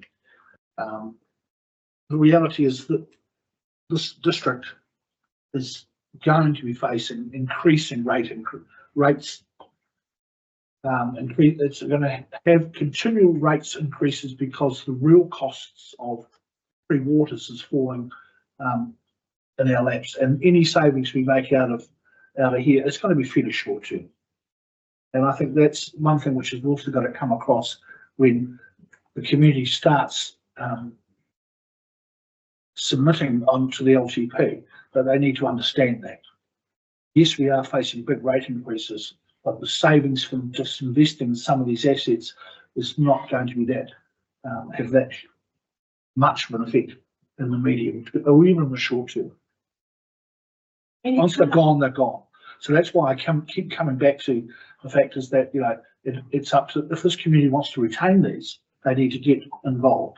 And that's where we should be encouraging that community input. Okay, I'll move the recommendations. Okay. Does it? Hang on, no, I'm not a bit early for that yet, because we've got things that we can actually get rid of. I think that We need to discuss the railway So you want to station. change that, you want to change so there'll be a D, that you support the divestment. I think some of this here doesn't even need to, I mean, Okay. I can't see the point in going out in the LTP process, consulting the writing for disabled building. Straight away. I mean, that can go. Okay, so do we need a D then that's saying these are the ones that just don't even need No. consulted? They can just go, here are the ones that need to be consulted, here are the ones that we're wanting. would you like to have a D that says recommends to council that the following buildings are divested? Yes. Okay. We're getting. And aside from Martin's former writing for the disabled building, is there anything else that you'd like to see? The Clydebriar Herb Clydebriar Herb. Police lockup, is it? police lockup. Well, the conversation we had, you've got something to take it on. Yeah, police lockup. But that's what the consultation document will go. So it's a matter of whether you're prejudging, I guess, the new owner of that. or? That could easily stay in then. If there's something that you're thinking that the community would have an interest in retaining, I think you should leave it in the considered for divestment category. If you think there is an alternative option, and if you think actually there's no alternative options, nobody's going to want it, all going writing for the stable building, it's gone. It's gone, yeah. Yeah. Right, here, I heard gone. Okay. Balance Cottage, Bex, did you want to quickly state where the working group and the family is on that? Yes, so we've been having ongoing discussions just regarding, obviously the wall falling down. They've been looking at the big picture, and the working group had mentioned that they would look at setting up a trust and potentially taking ownership. And then they'd be able to apply for grants and they'd be able to run it as they like to. So they are quite open to doing it. It's another. But then it's considered for divestment. No, diabetes. Nice concession, because they would need the option. Yeah, Sarah's gone to it, she's already there. Wait, well then, the Clyde Railway.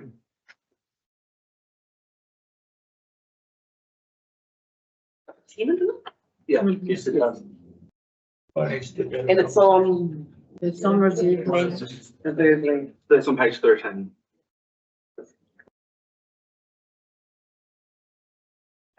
It is earthquake prone.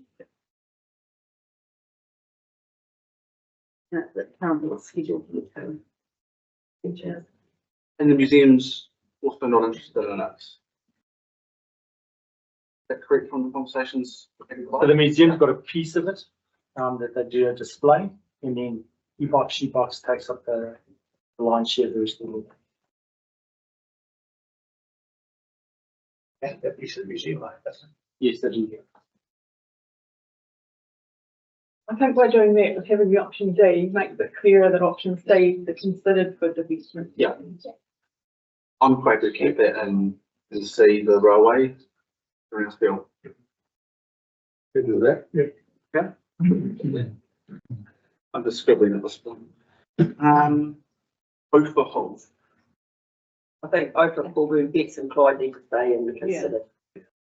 Okay. Everyone okay with that? Don't move it now to D.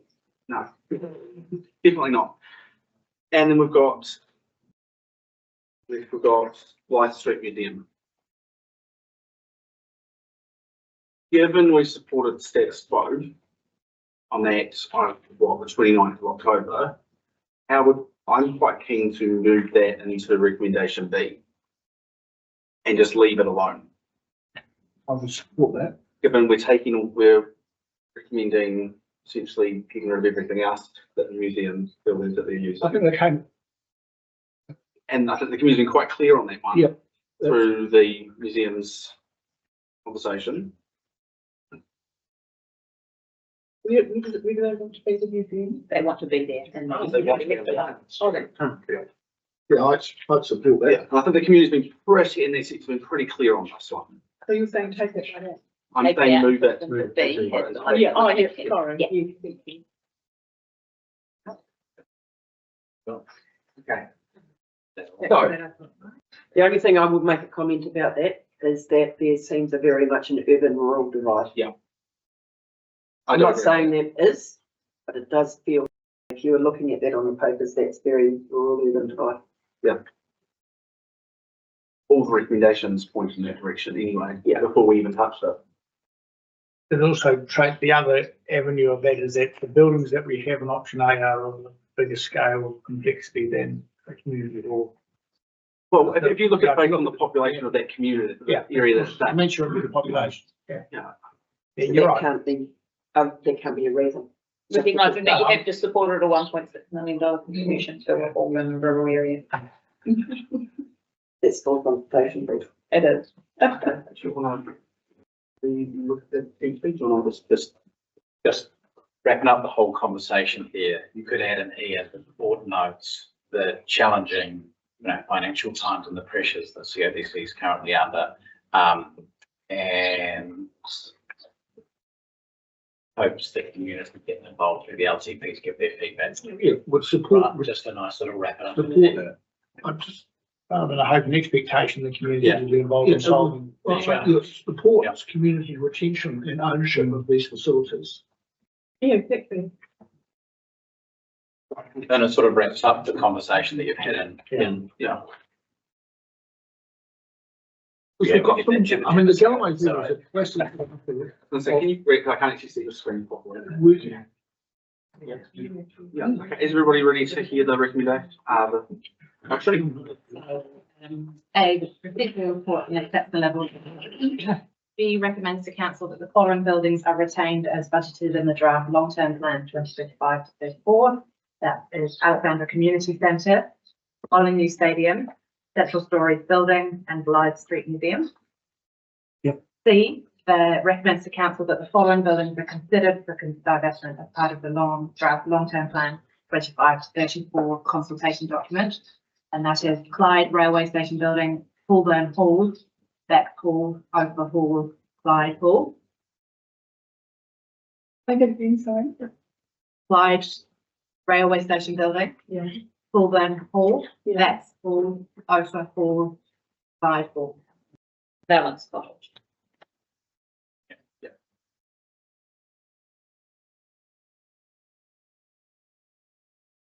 And the Clyde Police lockup will remain in that one as well. So then we have G, the board recommends to council that these buildings are divested. Yeah, the former riding for the disabled building, the Clyde Briar and Herb Museum site. And E, we have the board note the challenging economic time and would support community retention and ownership of venues. Is there any about to get involved in the consultation? Thank you. encourages community involvement. You still happy to move that, Tracy? Do we want to move each of these separately, deal with A, B, C, D separately, as separate? Would you prefer that? I prefer so. Okay. So Tracy, you're going to move A? Yep. I'll second A. All in favour? Aye. Anybody here with a second recommendation B? I can. Okay, you'll do all of them? Yeah. Okay. Martin. The B, all in favour? Aye. Yes. C. You still have to read the second of that? Yep. All in favour? Aye. Yes. Again. You want to know that now? Yeah, that's carried. D. Good to go. Yeah, yeah, straight there, Martin. And all in favour? Aye. Aye. Again, that's carried. And E. And E. Yeah, same ones. Yeah, all in favour? Aye. Against? Carried. Well done. Cool. Can I just note, in future, can we please make sure we're getting these sorts of important reports a bit more warning, because I'm feeling like a repeat of the museum report that we didn't get, so we had to deal with it ourselves with the notice of motion. That's noted. Absolutely. Thank you. Thank you.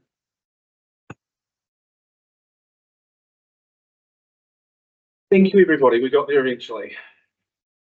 I wish all the other boards the best of luck, and hopefully with a bit more warning, they can get through that a bit easier than we did. I don't know that anybody's going to get through that one, Jen. So don't take it personally. Great job on working through a very complex.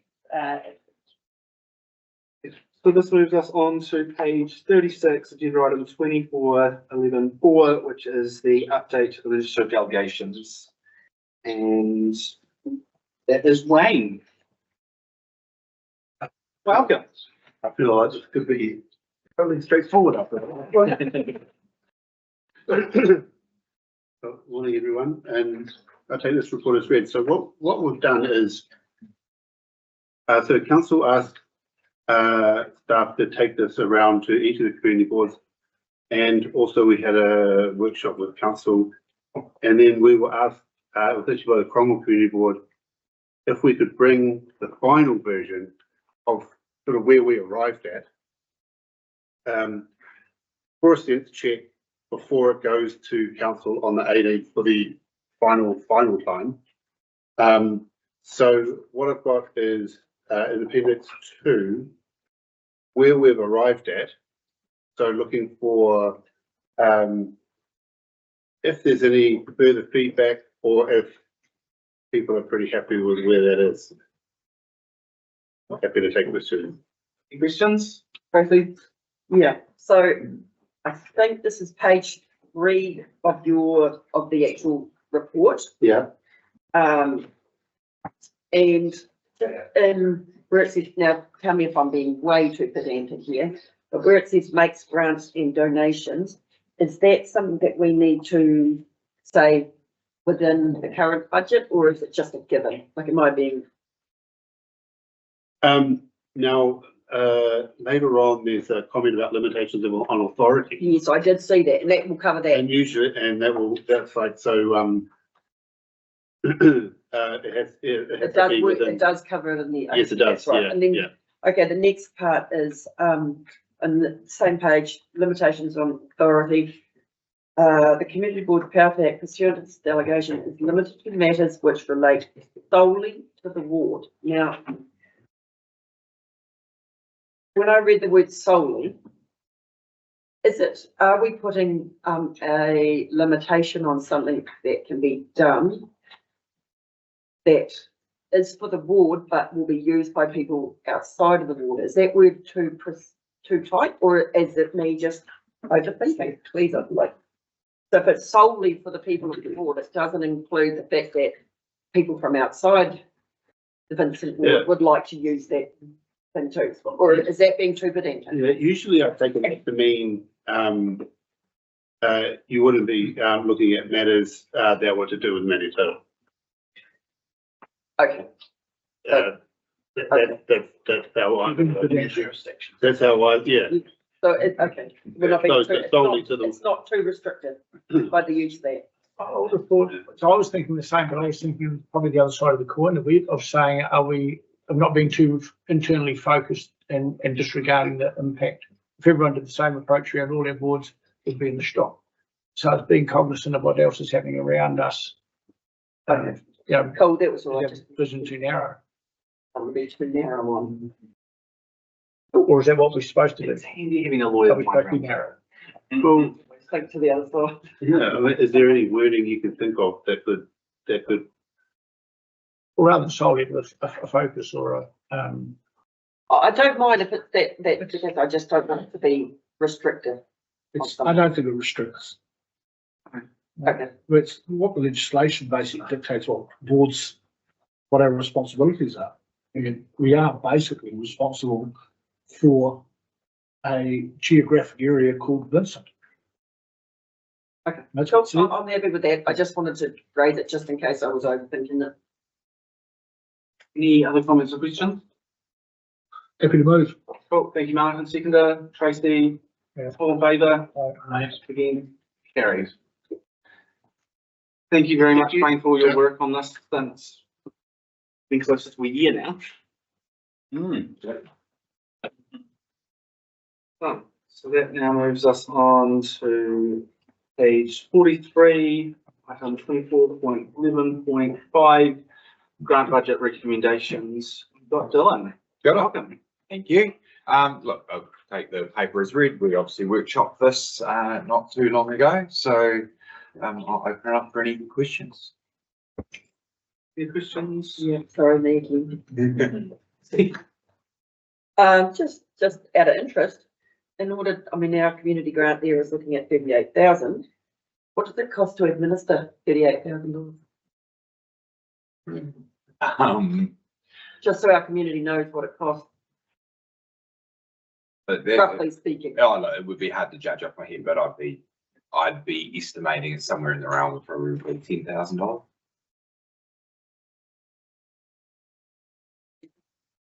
Anyone else? Is somebody happy to move A, B, and C? Written on the thing, so it reckons 38,000 and then the 50,000 for the promotions and events. It's called now, isn't it? Sorry. Yes, it is. Yes.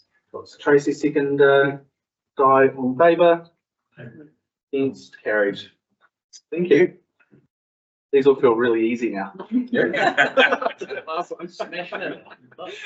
Right, so that moves us to page 46, and we've got managing unreasonable complaint conduct. Hello.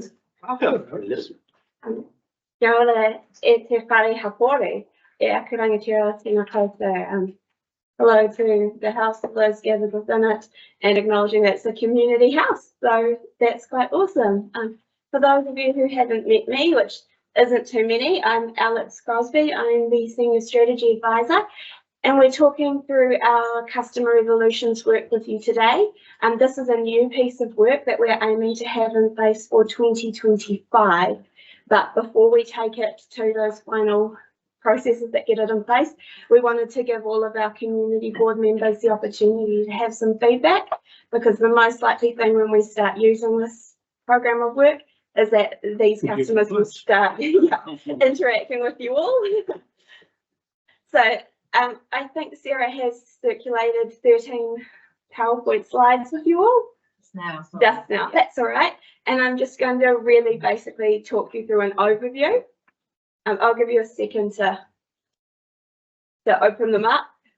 But I'm currently talking to slide 2, which is our purpose of this chat, and that's to introduce you to the terms customer resolutions, unreasonable complainant conduct, and managed customers, and the pieces of work that underpin these or really give us the license to act where we need to.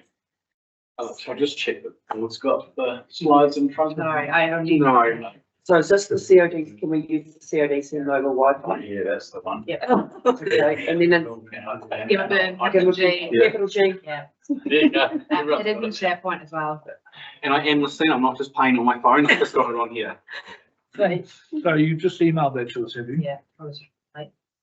Usually takes a second in cyberspace. We need you to get Wi-Fi. Yeah, so you got it? So you go down. No, I'm not. Yep. Somebody on the pipe? Now, okay. Flow pipe here and on. There it is. It's right for me. I must be first in the line. Give me the.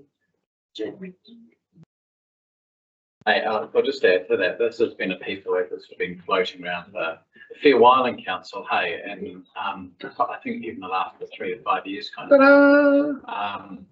And I guess in the last sort of 12 months, we've done a fair bit more work on it, sort of breaking down into 2 parts, having a good formalised sort of complaints process that people can go through in the community. And then this is the other part of the process as well as managing unreasonable complaints. And it's just important for us to have, as a council, a clear process so it's equal for everybody rather than it being a sort of subjective thing. So, sorry, That's all right. time downloaded. David. Here we go, and it's in response to need. It is in response to need. Yeah. Has everybody got it now? No, I've got, mine's not up, but I've got one just here, don't Okay, we're ready to go then. We're ready? Yes. Okay, we're on slide 3. So we do have a complaints policy that's going to underpin this. It is currently in draft form, and it is a really, really simple me writing down what we already do. Essentially, we've got 3 steps there that if it can't be managed face to face, we escalate it once to a manager. If it needs escalating again, we escalate it again. It clarifies our expectations of response time for customers, and it articulates how we do things. You'll see on slide 4 a CODC version of the complaints model that I assume Kapiti District Council spent quite a lot of money to develop. So I've just copied it into PowerPoint to try to show you a visual, and the width represents the number. So you can see at the bottom we've made a huge amount of improvements to our systems to reduce frustration, and that base of good customer service has to underpin everything.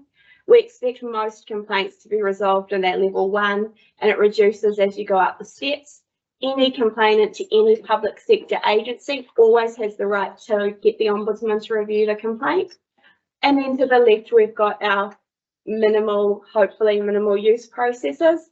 So if we have a complaint that affects multiple departments, we'll come up with a specialised complaints process for that. And then a very small minority we expect to be in that tiny arrow to the left, which is marked UCC for unreasonable complainant conduct. On slide 5, unreasonable complainant conduct is defined as any conduct by a person that, because of its nature or frequency, raises substantial health, safety, resource or equity issues for the agency, its officers or third parties exposed to the conduct. And I've just copied over from the Ombudsman's guidance some of those negative impacts onto slide 6 for you. We won't go through them all. You can just see that when people are behaving really unreasonably with council, it does have an impact on health, or staff safety and wellbeing, and on our ability to use our resources effectively. Because these complaints get reviewed by the Ombudsman, the processes we are proposing to adopt are drawn directly from the Ombudsman's process. It defines those 5 categories of unreasonable behaviour, that being unreasonable persistence, unreasonable demands, unreasonable lack of cooperation, unreasonable arguments, and unreasonable behaviours. And what you can see on slides 8 to 9 is that there's a series of core principles on how we manage the situation. What's most important is that this could never be used punitively. The point of putting this process in place is to make sure we keep as many avenues open for complainants to contact us, even when their behaviour is unreasonable, whilst managing that behaviour. So if somebody tends to be very abusive on the phone, they may no longer be able to contact us on the phone, or they may be ring-fenced to a particular officer at a particular amount of time.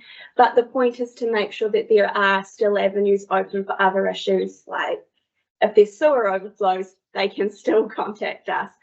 Without this piece of work, we're really, really limited to the trespass policy, which is fairly blunt.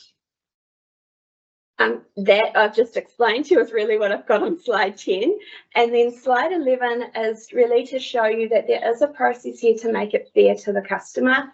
We do need to give them a chance, or identify the warning signs, have all of our staff and yourselves aware of what some of those are, write to the customer and give them a chance to modify their behaviour, let them know what the restrictions are and what the restrictions aren't, and let them know when and how it will be reviewed and how to retain that service again.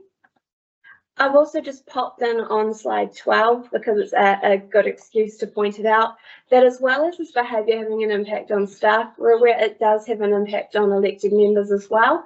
So to remind you all that we do have support behind you. You've got your mayor here, we've got Louise Fleck, who's our people and culture manager, we've got David, Peter, and we can get you access to the employee assistance program if you need as well. And then slide 13 is really just an overview of what we're doing at the moment and how we're communicating with everybody. So you guys are step number 2 there of letting all elected members know. We'll then be moving on to speak with all customer facing staff and our wider team as well. This next is back to you. Well, thank you. Are there any questions, Roger? So if someone comes to the front counter or wherever, and perhaps they've got mental health problems, do you have direct link to a mental health professional who could step in at very short notice? We do have access to those various services, but that's pushing that to community providers. It's largely outside this policy, so I'll look over to David to see if he wants to give a more direct. I can answer that. And, you know, these times do create challenges in a community, and often, just speak from experience, I'll be called to the front counter by the team or the manager there to come out and have a chat. And then we have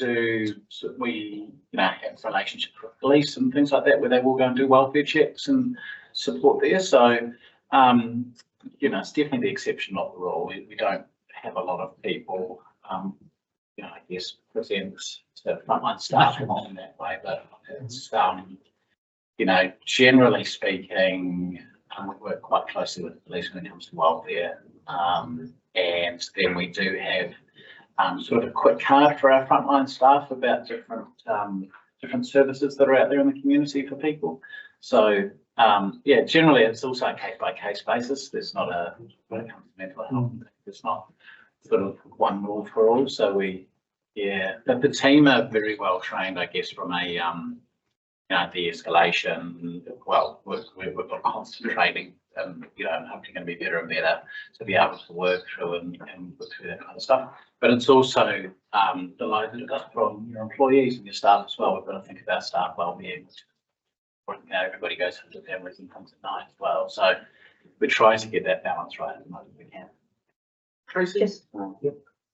Yeah, just actually your PowerPoint presentation answered two of my questions, so that was really good, thank you. There is, and this is on page 77, I don't know if you've got a different one, but on our one it's 77 of the agenda, and it says if you encounter unreasonable behaviour, you've got a person's name there. Put the note the incident against the customer's name magic. Oh, yes. And then notify Erin Blakey. All right. So should we be using? You're right. Yeah, that but should be should the we time. say customer services manager? Yeah, That was all. Thank you. Yeah, you were really good at typos. And I was just going to highlight that on the back of Dave's comments that these are no longer the first point of call for mental health challenges. And if you call them, they will say we are no longer the first point of call for mental health challenges. There is an 0800 number available for emergency site services, and also a number of kind of that 1737 is it that people can text and access for free in New Zealand. Thank you. You made a comment which I thought was kind of where my question was going to be, that this is much about making sure that the complainant has a process that they can see if there's a different pathway. And we're probably are we reasonably visible on that already for complaints for? We're reasonably visible, but the only ability we have to stop behaviour right now is to trespass the customer, and a trespass is blunt and it's everything. I'm So thinking this lets us go in specifically. for the amount of work we're doing in-house, I'm just thinking as long as we're transparent on the other side of the equation, and we're quite visible on that, on our complaints process. Yeah, and that was the point you made, which I thought gave us the balance. But I didn't see until you said it. Thank you. Yeah.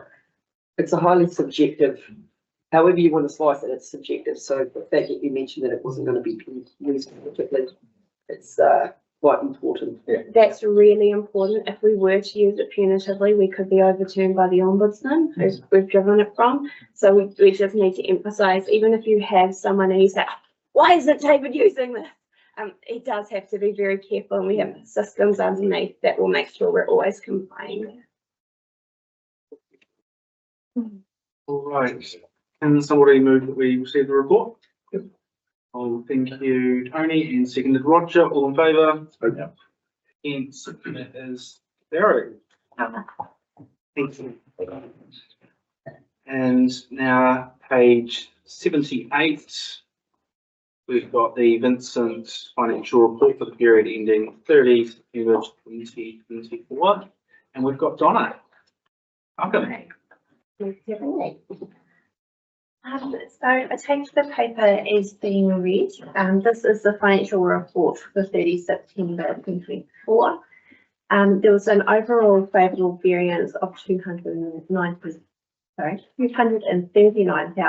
against the revised budget, with revenue having a favourable variance of 204,000, with this being driven from user fees and other income, grants and subsidies, internal interest revenue and reserves contributions. Majority of the grants and subsidies are for your Alexandra River Park project. Expenditure has a favourable variance of 35,000, and a lot of this is due to timing, but mainly you've got fuel and energy contracts and the other costs which are favourable against budget, with rates expense professional fees being unfavourable. The professional fees relate to the disposal of land at Muttontown Road, and this will be offset when that land has been sold. Capital expenditure has a favourable variance of 389,000, with a total of 13% of the budget being spent year to date. Parks and Reserves has a favourable variance of 292,000, with projects being in different stages from not started to being started, with your main project underway being the Alexandra River Park. Property has a favourable variance of $97,000. The Alexandra Community Centre roof has been resprayed and that is ahead of budget, so it shows through as unfavourable. And the Tarbert Street building project is part of the Alexandra Library refurbishment, which I understand has been complete to date, but unfortunately I'm talking about September numbers. And then after the Community Board and Council decisions, the Molyneux Stadium project will be put through to the LTP as part of your staged investment approach for maintenance and compliance work. So reserves as at the 30th of June 2024 had a closing balance of 8.3 in surplus. So at present, the reserve balances to include the revised budgets for this financial year are still being prepared. So while the Vincent Ward has a surplus, it is important to remember that there are also deficits and to note what has already been put forward for the long-term plan, such as the Omakau Community Hub and the Molyneux Stadium. Are there any questions?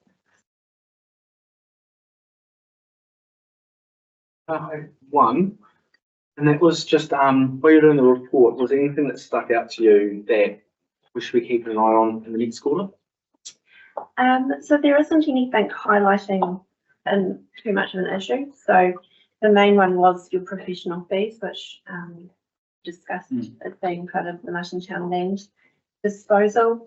The other one that will stay for the rest of the year is your rates expense. So in the 30 September numbers, there was only the Central Otago District Council property rates.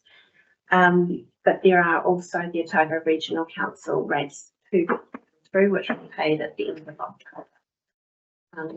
But unfortunately, it's kind of a tricky one to gauge with our own increases and ORC's increases. So we'll have to manage that within a couple of lines.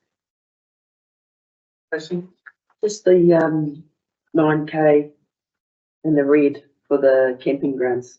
Is that just in relation to the income? Is that just numbers are down, or? It's more the budget spread is over 12 months and we're only just getting into the season. That's fine. Yeah. Coming into the season. Yeah. Otherwise, I think it's actually ahead of what it was last year. So that's hard. Thank you. And I've got a quick question just about the reserve funds.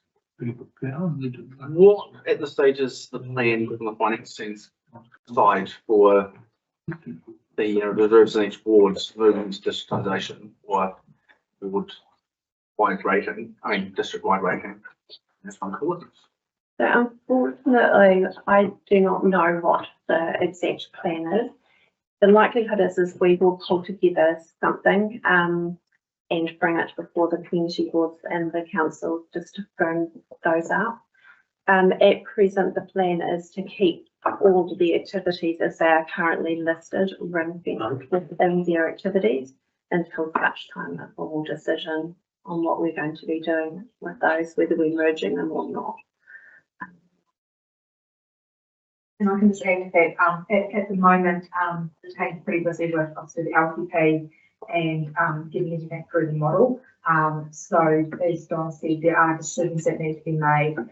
Some of those reserve accounts have been, money has gone into from dedicated targeted rates, reserve contributions and the like, that would be improper to districtise. When water was districtised a long time ago, it was the water reserves across the board were amalgamated over time. So there's definitely conversations we have to keep community board and council how we treat all these reserves. And as Don said at the moment, that we haven't since everything's status quo. On the same token, we've got 8.3 million of reserves in Vincent. If we divest some assets, what's the consequence of that for rates? In terms of where the asset would sit, that's a very good question, and we'll come back to you on that as we work through with the lead team on what that looks like through the consultation as to where if money was gained from divestment of certain holes, as to how we realise that in the books. And where that's currently it would go to the, it would make sense for it to go to the ward until decisions are made about how we treat those reserves.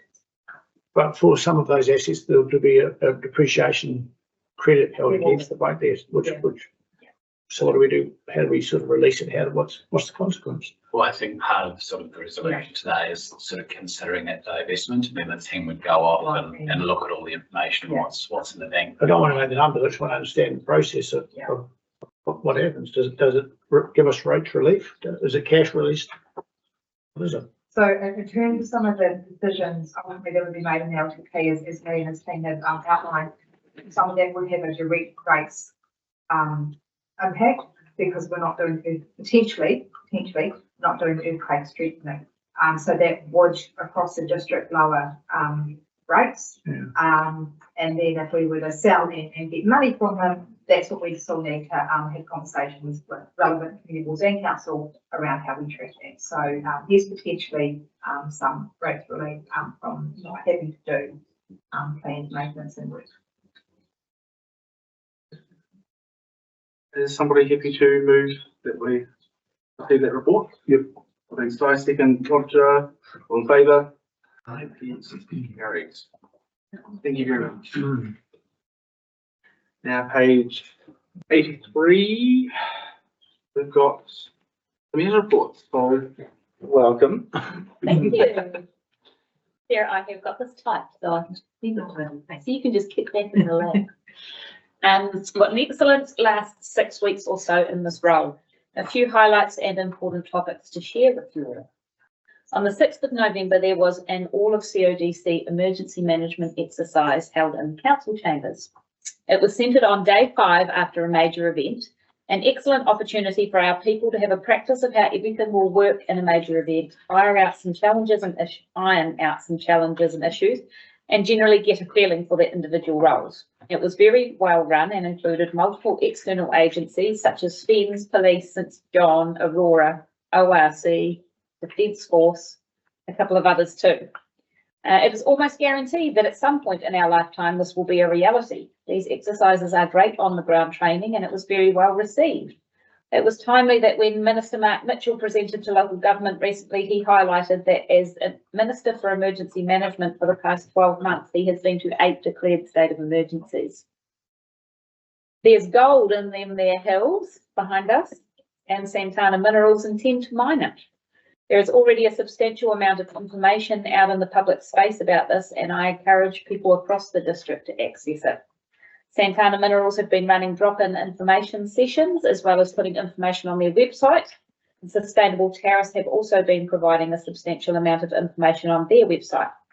This application is currently with the government in the fast track process, and there is a limited opportunity for our communities to have their say at this time, but ample opportunity to be informed. A couple of out of the public space about this, and I encourage people. I'm now in stereo. Oh, you're on demand too. Evidently, an hour, less than an hour delay. The joys of moving around. Yeah. I wanted to see you twice. It's understandable, Maria, but you know, save it for later on when there's nothing on Netflix. A couple of weeks ago, I attended the All of Local Government Conference in Wellington along with Councillor Patterson. Some highlights from those presentations included rates capping, which has some significant fish hooks according to New South Wales. We've had rates capping for 50 years. On a positive note, LG&Z advised there seems to be more willingness from central government to listen to alternative ideas, and the conversations around working together rather than against continue. Minister Brown spoke about the water space and the very clear expectation that councils should be working together. He also announced that all councils in New Zealand are invited to pitch for a regional deal. We are working on what that could look like currently with our neighbours. Central government's priorities in that space will be economic growth, infrastructure development and housing. We have some very big, this is topical. We have some very big conversations coming this month for our community boards as they consider what level of service, especially in relation to council-owned buildings, looks like for their communities. You will juggle outrageous inflation of costs alongside the knowledge that there has been outrageous inflation in the past and likely will be again in the future. We also acknowledge that our ability to travel and to connect has moved on substantially since the days of horses and one-car families. These conversations will be difficult, and I'm sure you'll all encourage your communities to be part of this conversation in the long-term plan. As we head into the festive season, I wish you all a wonderful, safe and happy time with your friends and families. And thank you so much for your contribution to your role over the past year. The work you do is not always valued or appreciated, but you are all here because you are passionate about our communities and want the best for the people of today and the generations of tomorrow and beyond. Lastly, I have set myself a personal challenge and would like to encourage everyone else to try and complete all of your Christmas shopping locally this festive season. I found a note for our elf on the shelf that Mother would like to have a dirt bike from Santa for Christmas, please. And yes, you can buy that locally, but I'm not sure that that's going to happen. Just in case he's listening. Just in case he's listening. Thank you very much. Thank you. And I would also note that Tamer, in a short time as me, has already mastered the art of cutting a ribbon. Very good work yesterday. Straight through. Yeah. Cool. So I'm happy to move that we receive that report. And Roger, you have to second it? Yeah. All in favour? Carried. That moves us on to the chair's report. And like Tamer, I was organised, so I've already pre-sent that to you. All right. So it's been a busy few weeks since taking on this role. And I'd like to thank you all for your support in making that happen. On the day of the extraordinary meeting, I attended the Manitoto Community Board meeting and workshop on delegations to get a feel on how other boards were feeling on the delegation changes. I attended the family reunion of the Balanced Family and spoke of the importance of communities and council working together to achieve positive outcomes for our area. I had meetings of the Alexandra Council of Social Services and the AGM of Community Networks Aotearoa, where for a brief 7 minutes, I wasn't a trustee before being co-opted back on. I don't know how to say no to some people.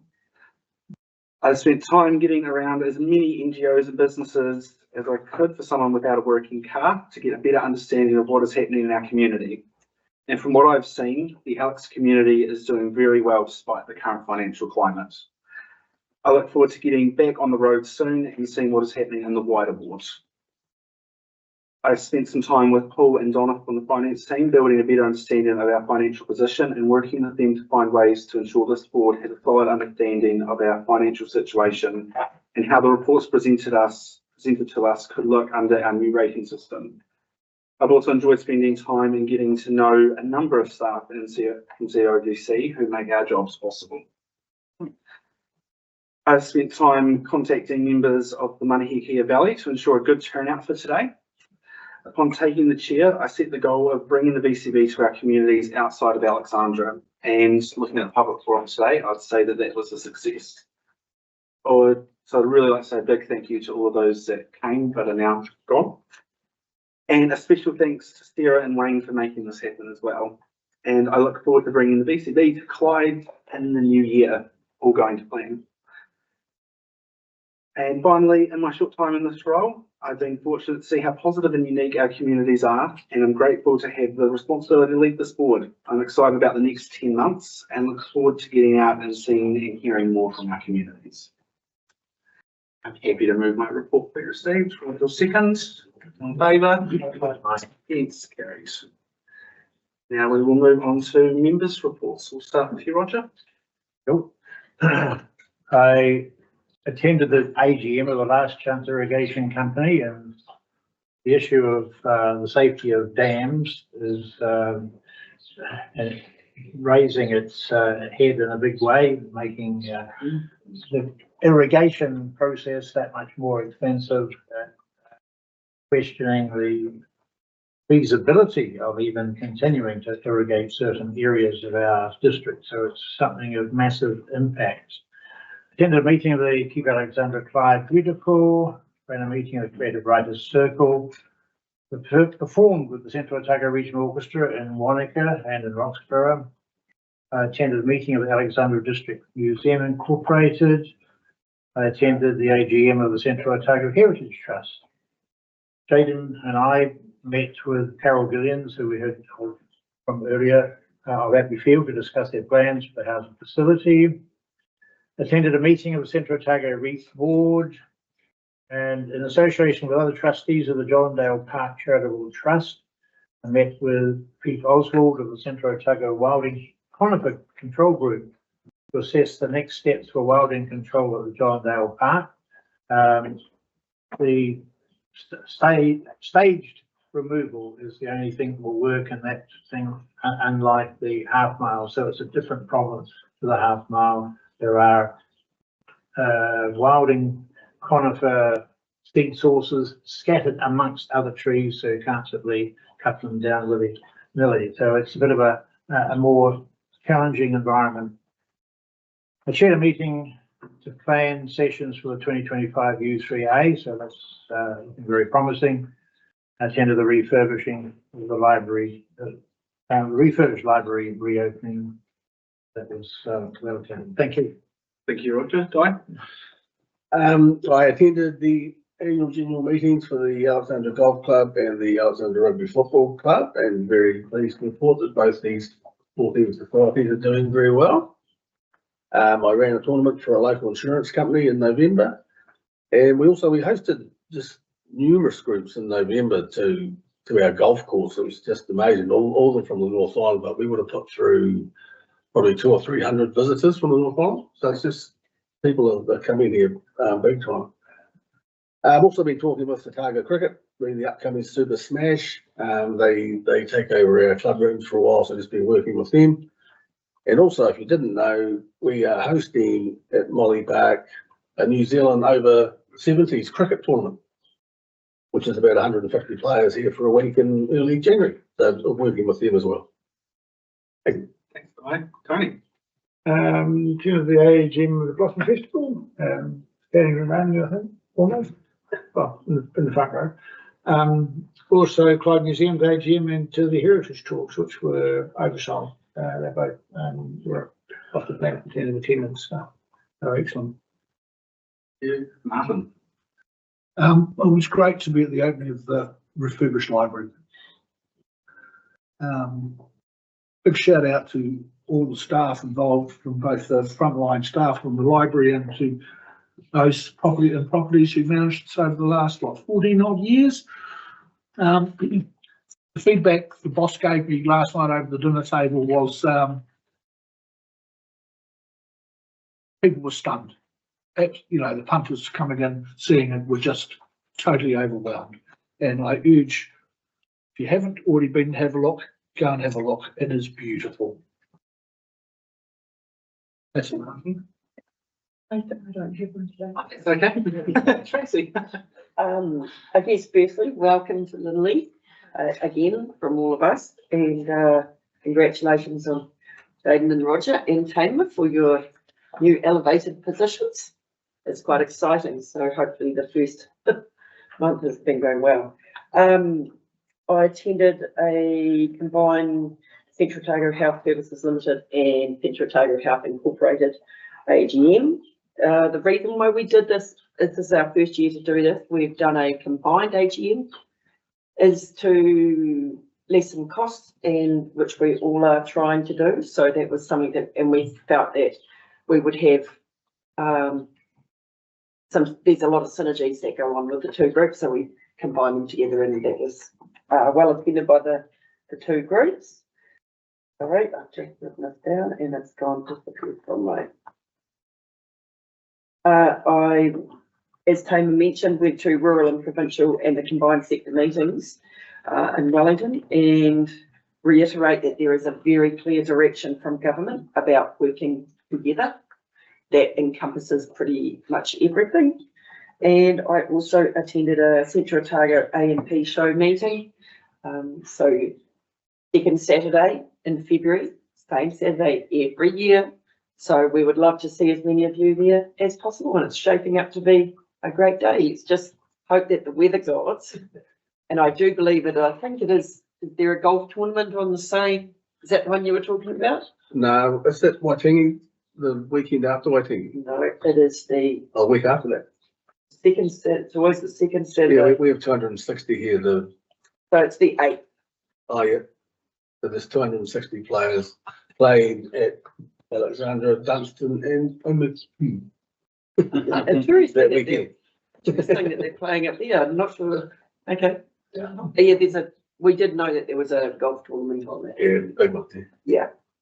So they'll be able, you can tell, just pre-warn your Yes, we people will. that all the golf people that are coming out to Omeco, they can come and I've got a be a part of the bulky- AMP show. bulk emails for all the team captains. Well, I'll thank you, send Brian, that that's out. much appreciated. No worries, no charge. That's me. Awesome, thanks everybody. So I'm happy to move that we receive those reports. Seconder, Tony, all in favour? Against, carried. That moves us on to page 86, status reports.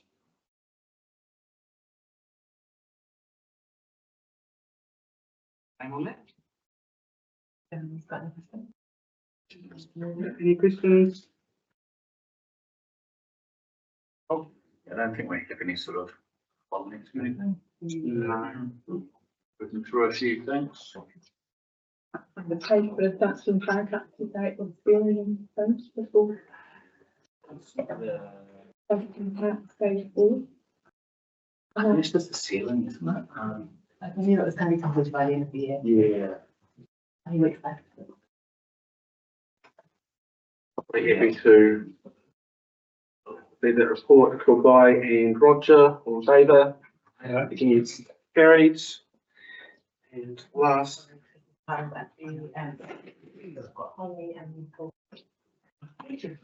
Sorry, guys. Then we've got QP, Holly. Just Yeah, to so say quick we got- update on little. no Yeah. TV, so. Old school. Yeah. Six significant ones. It hasn't fallen delivered yet. No. Stop one. It's a tipping point like that. No, it's just very wide. Hey, you've got to cut down on cost. Thank you. Thank you. Oh, well, welcome. Thank you. I know a few people at the table, but not all. So maybe a couple of quick introductions. Paul Fleets, I'm the writing manager at council. Been in the role just about 2 years. I'll be 2 years at the start of February. So, and Holly on my left here.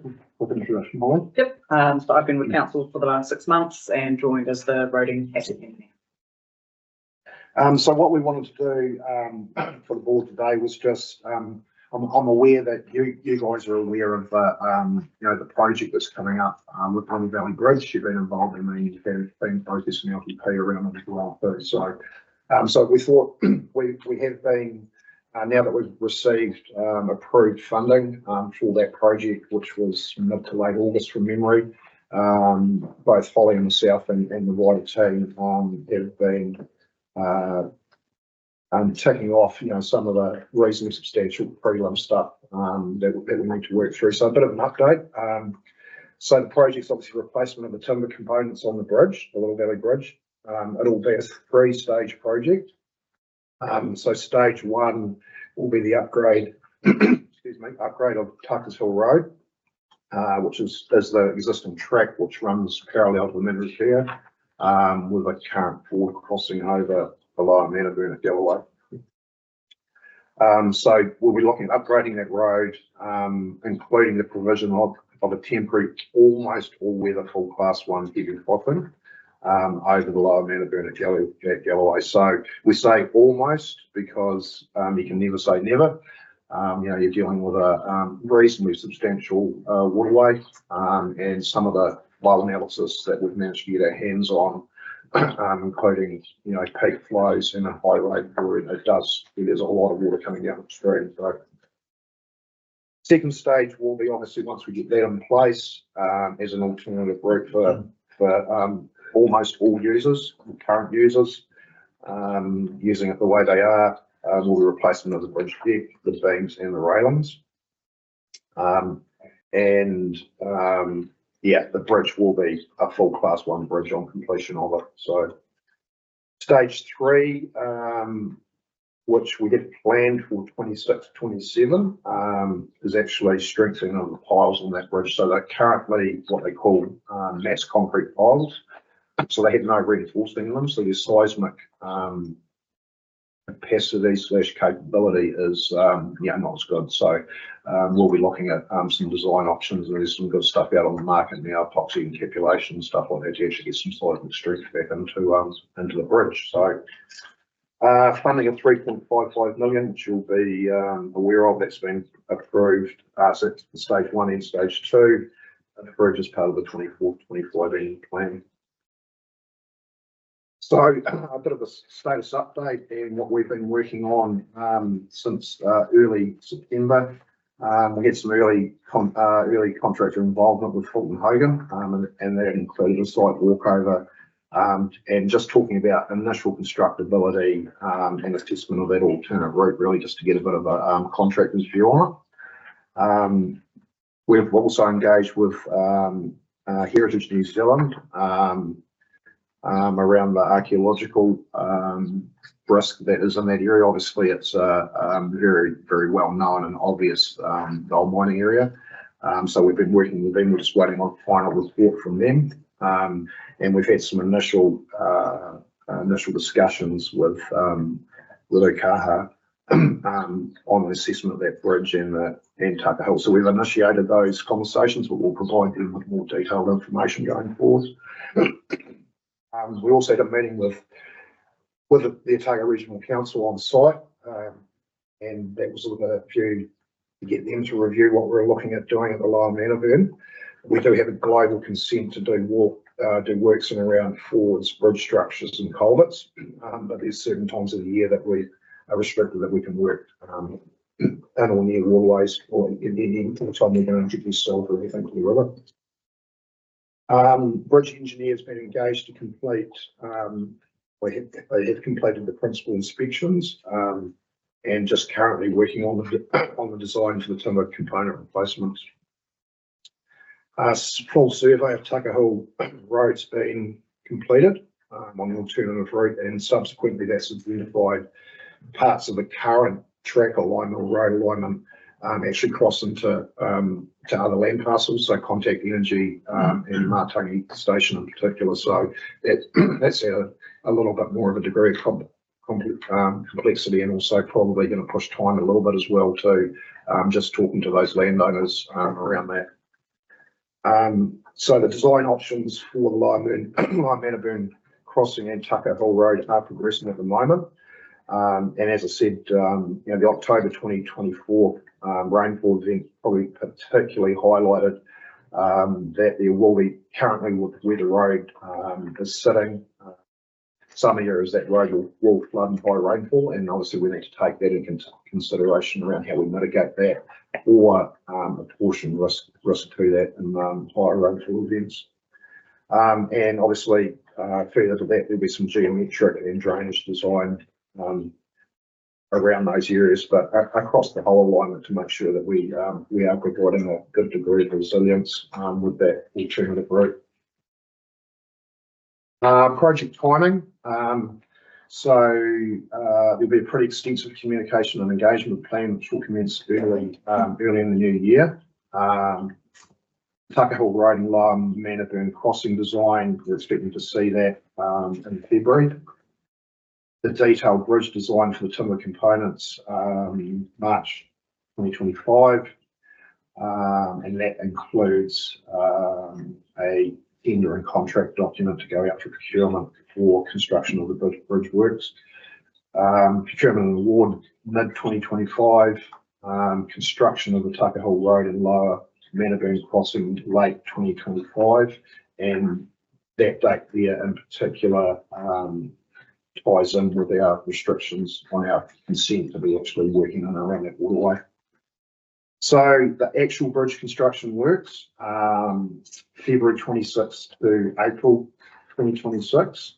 We will be using some carry forward of unspent budget to complete the work. And you may be sitting there thinking, February to April, April 2026 to have that bridge pretty much fully refurbished. It sounds like quite a long time, but when you look at what we've got to line up, and our weather patterns, our consent conditions, that construction period, February to April, was really conducive from both a weather perspective and again around those RIC global consent conditions. So I'll hand over to you, Hyde, and we'll talk a little bit more about the Little Valley Bridge, but in particular, the bridge inspection and bridge posting exercise that we've completed this year. So Yes, so we have done an assessment of all the district's bridges. I spoke about that in the last sort of council chat as well. And the Little Valley Bridge was one of the ones that was assessed, just because of the nature of the condition of it, of the timber elements.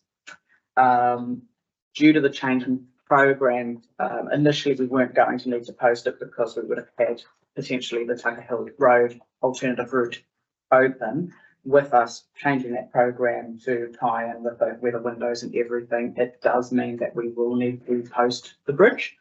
So we're looking at a gross restriction of 29 tonnes, but a class 1 absolute limit. There will be also a 10-kilometre speed restriction that's specifically for heavy vehicles. And there will be capacity potentially for overweight permits to be issued depending on what those loads are if we need to. So we will be going out and engaging with the wider community, as well as Three Waters and Waste, just to make sure that we're sort of providing the level of service that we need over that time, and working with people just to make sure they've got continued access, but just recognising that there will be some limitations and they may need to change the way they operate over that period. Any questions? Yeah, just on the Tucker Hill road and the Manor crossings, is that for use by all vehicles when the work is in progress? Okay, so obviously there'll be a substantial work along the Tucker Hill road path. I've driven part of that in a four-wheel drive. yeah, the crossing itself, river crossings can be quite interesting. And what happens if the river is up and not suitable for small vehicles? Would you, at that stage, reopen the? So sorry to answer your question. We probably should have put a little bit more detail around what that crossing is. So we've had some design discussions around that. Initially, we were thinking we would be able to do a full rollover right over culvert system with a series of culverts. Once we managed to get our hands on a pretty detailed flow report out of the irrigation company that owned the Lyman Dam, it became very quickly evident that a culvert structure is not going to provide resilience. So what we're working through now with our design engineer is potentially a Bailey Bridge. So NCPA have got them in stock. They've actually just had a big new stock of Bailey bridges come into New Zealand, so they have got a pretty good supply of them. So basically, there's the answer to it. It is going to be a big question. Yeah, yes, yeah.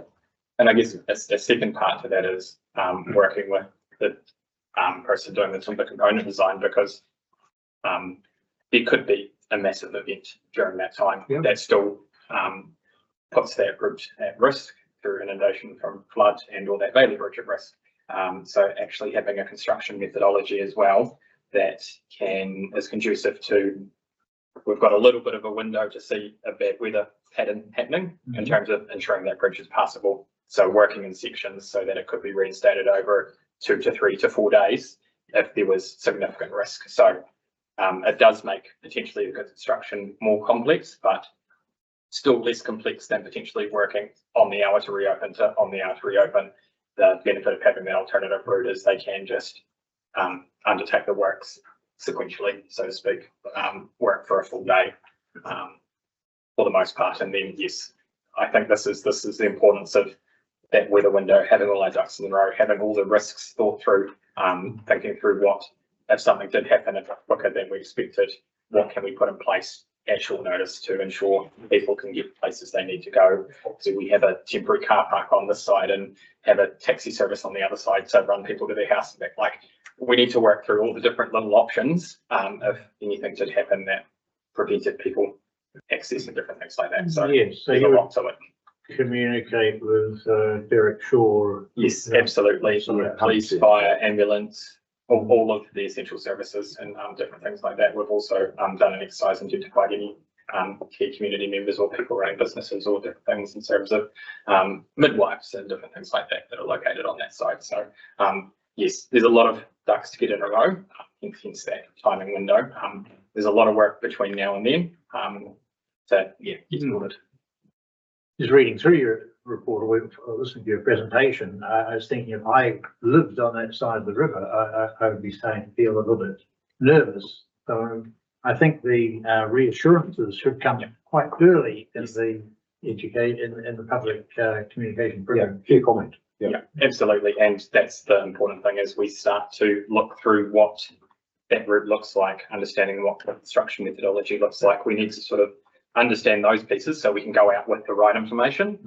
So obviously, as soon as we get into the new year, getting that communications plan sorted and start having those conversations and raising awareness around this project, even though it is over 12 months away, will be important. And that route will be passable for the roller and different bits and pieces like that. And while there might be some of it unsealed, there might need to be sections that have a little bit of seal put on them because they're slightly steeper or different things like that. So Yeah, thank you. Yeah, Tucker Hill Road, the CT they're hammering with Rogers four-wheel drive mates, is that, so you design and take a bit of the fun factor out of that, and the drainage and flatten? Oh, yeah, I think unfortunately that will be a byproduct of that, yes. Not a byproduct, but I'd say it's a good advantage. Yeah, and I mean, we haven't had conversations around what happens with that road when it's finished, but obviously the Bailey Bridge will come out, there's still be a ford there. And we're just gonna have to think about what level or what service level we continue to maintain it at, but at this stage it does provide access for one house currently, and that's the point that we maintain to, and that ratepayers are funding to, so we need to make a decision about what happens with the remaining part of it. So yeah. Yeah, I guess just following on from what you just said, Tony, the comms piece. Just the concern that it is probably predominantly used, that area, by bikers. And some of those bikers are quite young and they're not going to care about reading VCB notes and things like that. And I just have this vision of two lots of cars going past and some little kid on their bike doing something. Just that whole area is, I mean, people's whole thinking is around push biking and recreation over there. Yeah, I'm glad you're going to have a bit of time to work into this. Yeah, and absolutely all the signage and safety and everything on that road will be important. There might be a few road cones on it as well, but yeah. Just a few. Yeah. But yeah, obviously there's going to have to be good police signage and warning. And light It might actually have to be things like going to the schools. And someone from our roading team standing up in front of the schools and saying, guys, look, at the moment, this road's going to be used for cars. Yeah. So we do have a road safety advisor as well too, Tracy. So I mean, that could be one avenue to directly get out to schools. Foggy has quite a bit to do with schools now. So he's got some good contacts. Yeah. Stock trucks, they can still come back and do Sorry? stock trucks. Yes, and again, there's still quite a bit of detail, particularly around the geometric design. So, curvatures and gradients as well too. But I mean, we've also been thinking that if you can't get a large stock truck and trailer unit on that road, we are already looking at provision for some transfer areas where stock trailers could get parked and they could transfer stock relatively close to the alternative road. So again, that's all to do with design, construction methodology, all those sorts of things come into that. So yeah. It's going to add a comment and say I'm glad to see that this is happening, because I wouldn't say I live that close to that bridge, but close enough that when you hear a big truck go over it, you can hear it. And that's quite concerning. Yeah. Yeah, it's not pleasant sometimes, especially when few weeks ago, saw the fire truck head in that direction and going, oh. and Look, I mean, rest assured, even with, class ones running over it now, the risk factors that are built into the bridge calculations, like, I mean, that bridge is not gonna catastrophically fail as it sits at the moment, if that makes your mind a little more peaceful. Next time we do that thumb poll going, that's okay. However, to be able to continue to use that bridge, until we get there to reconstruct, that's why we need to put the posting on it.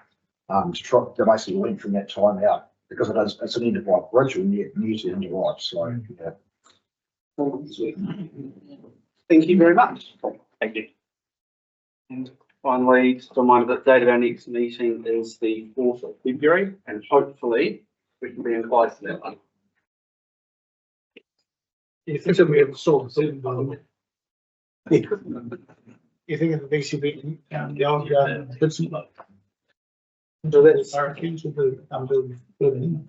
And it's us. Thank you very much. Well done. Mm. Thanks, Jaden. That lunch.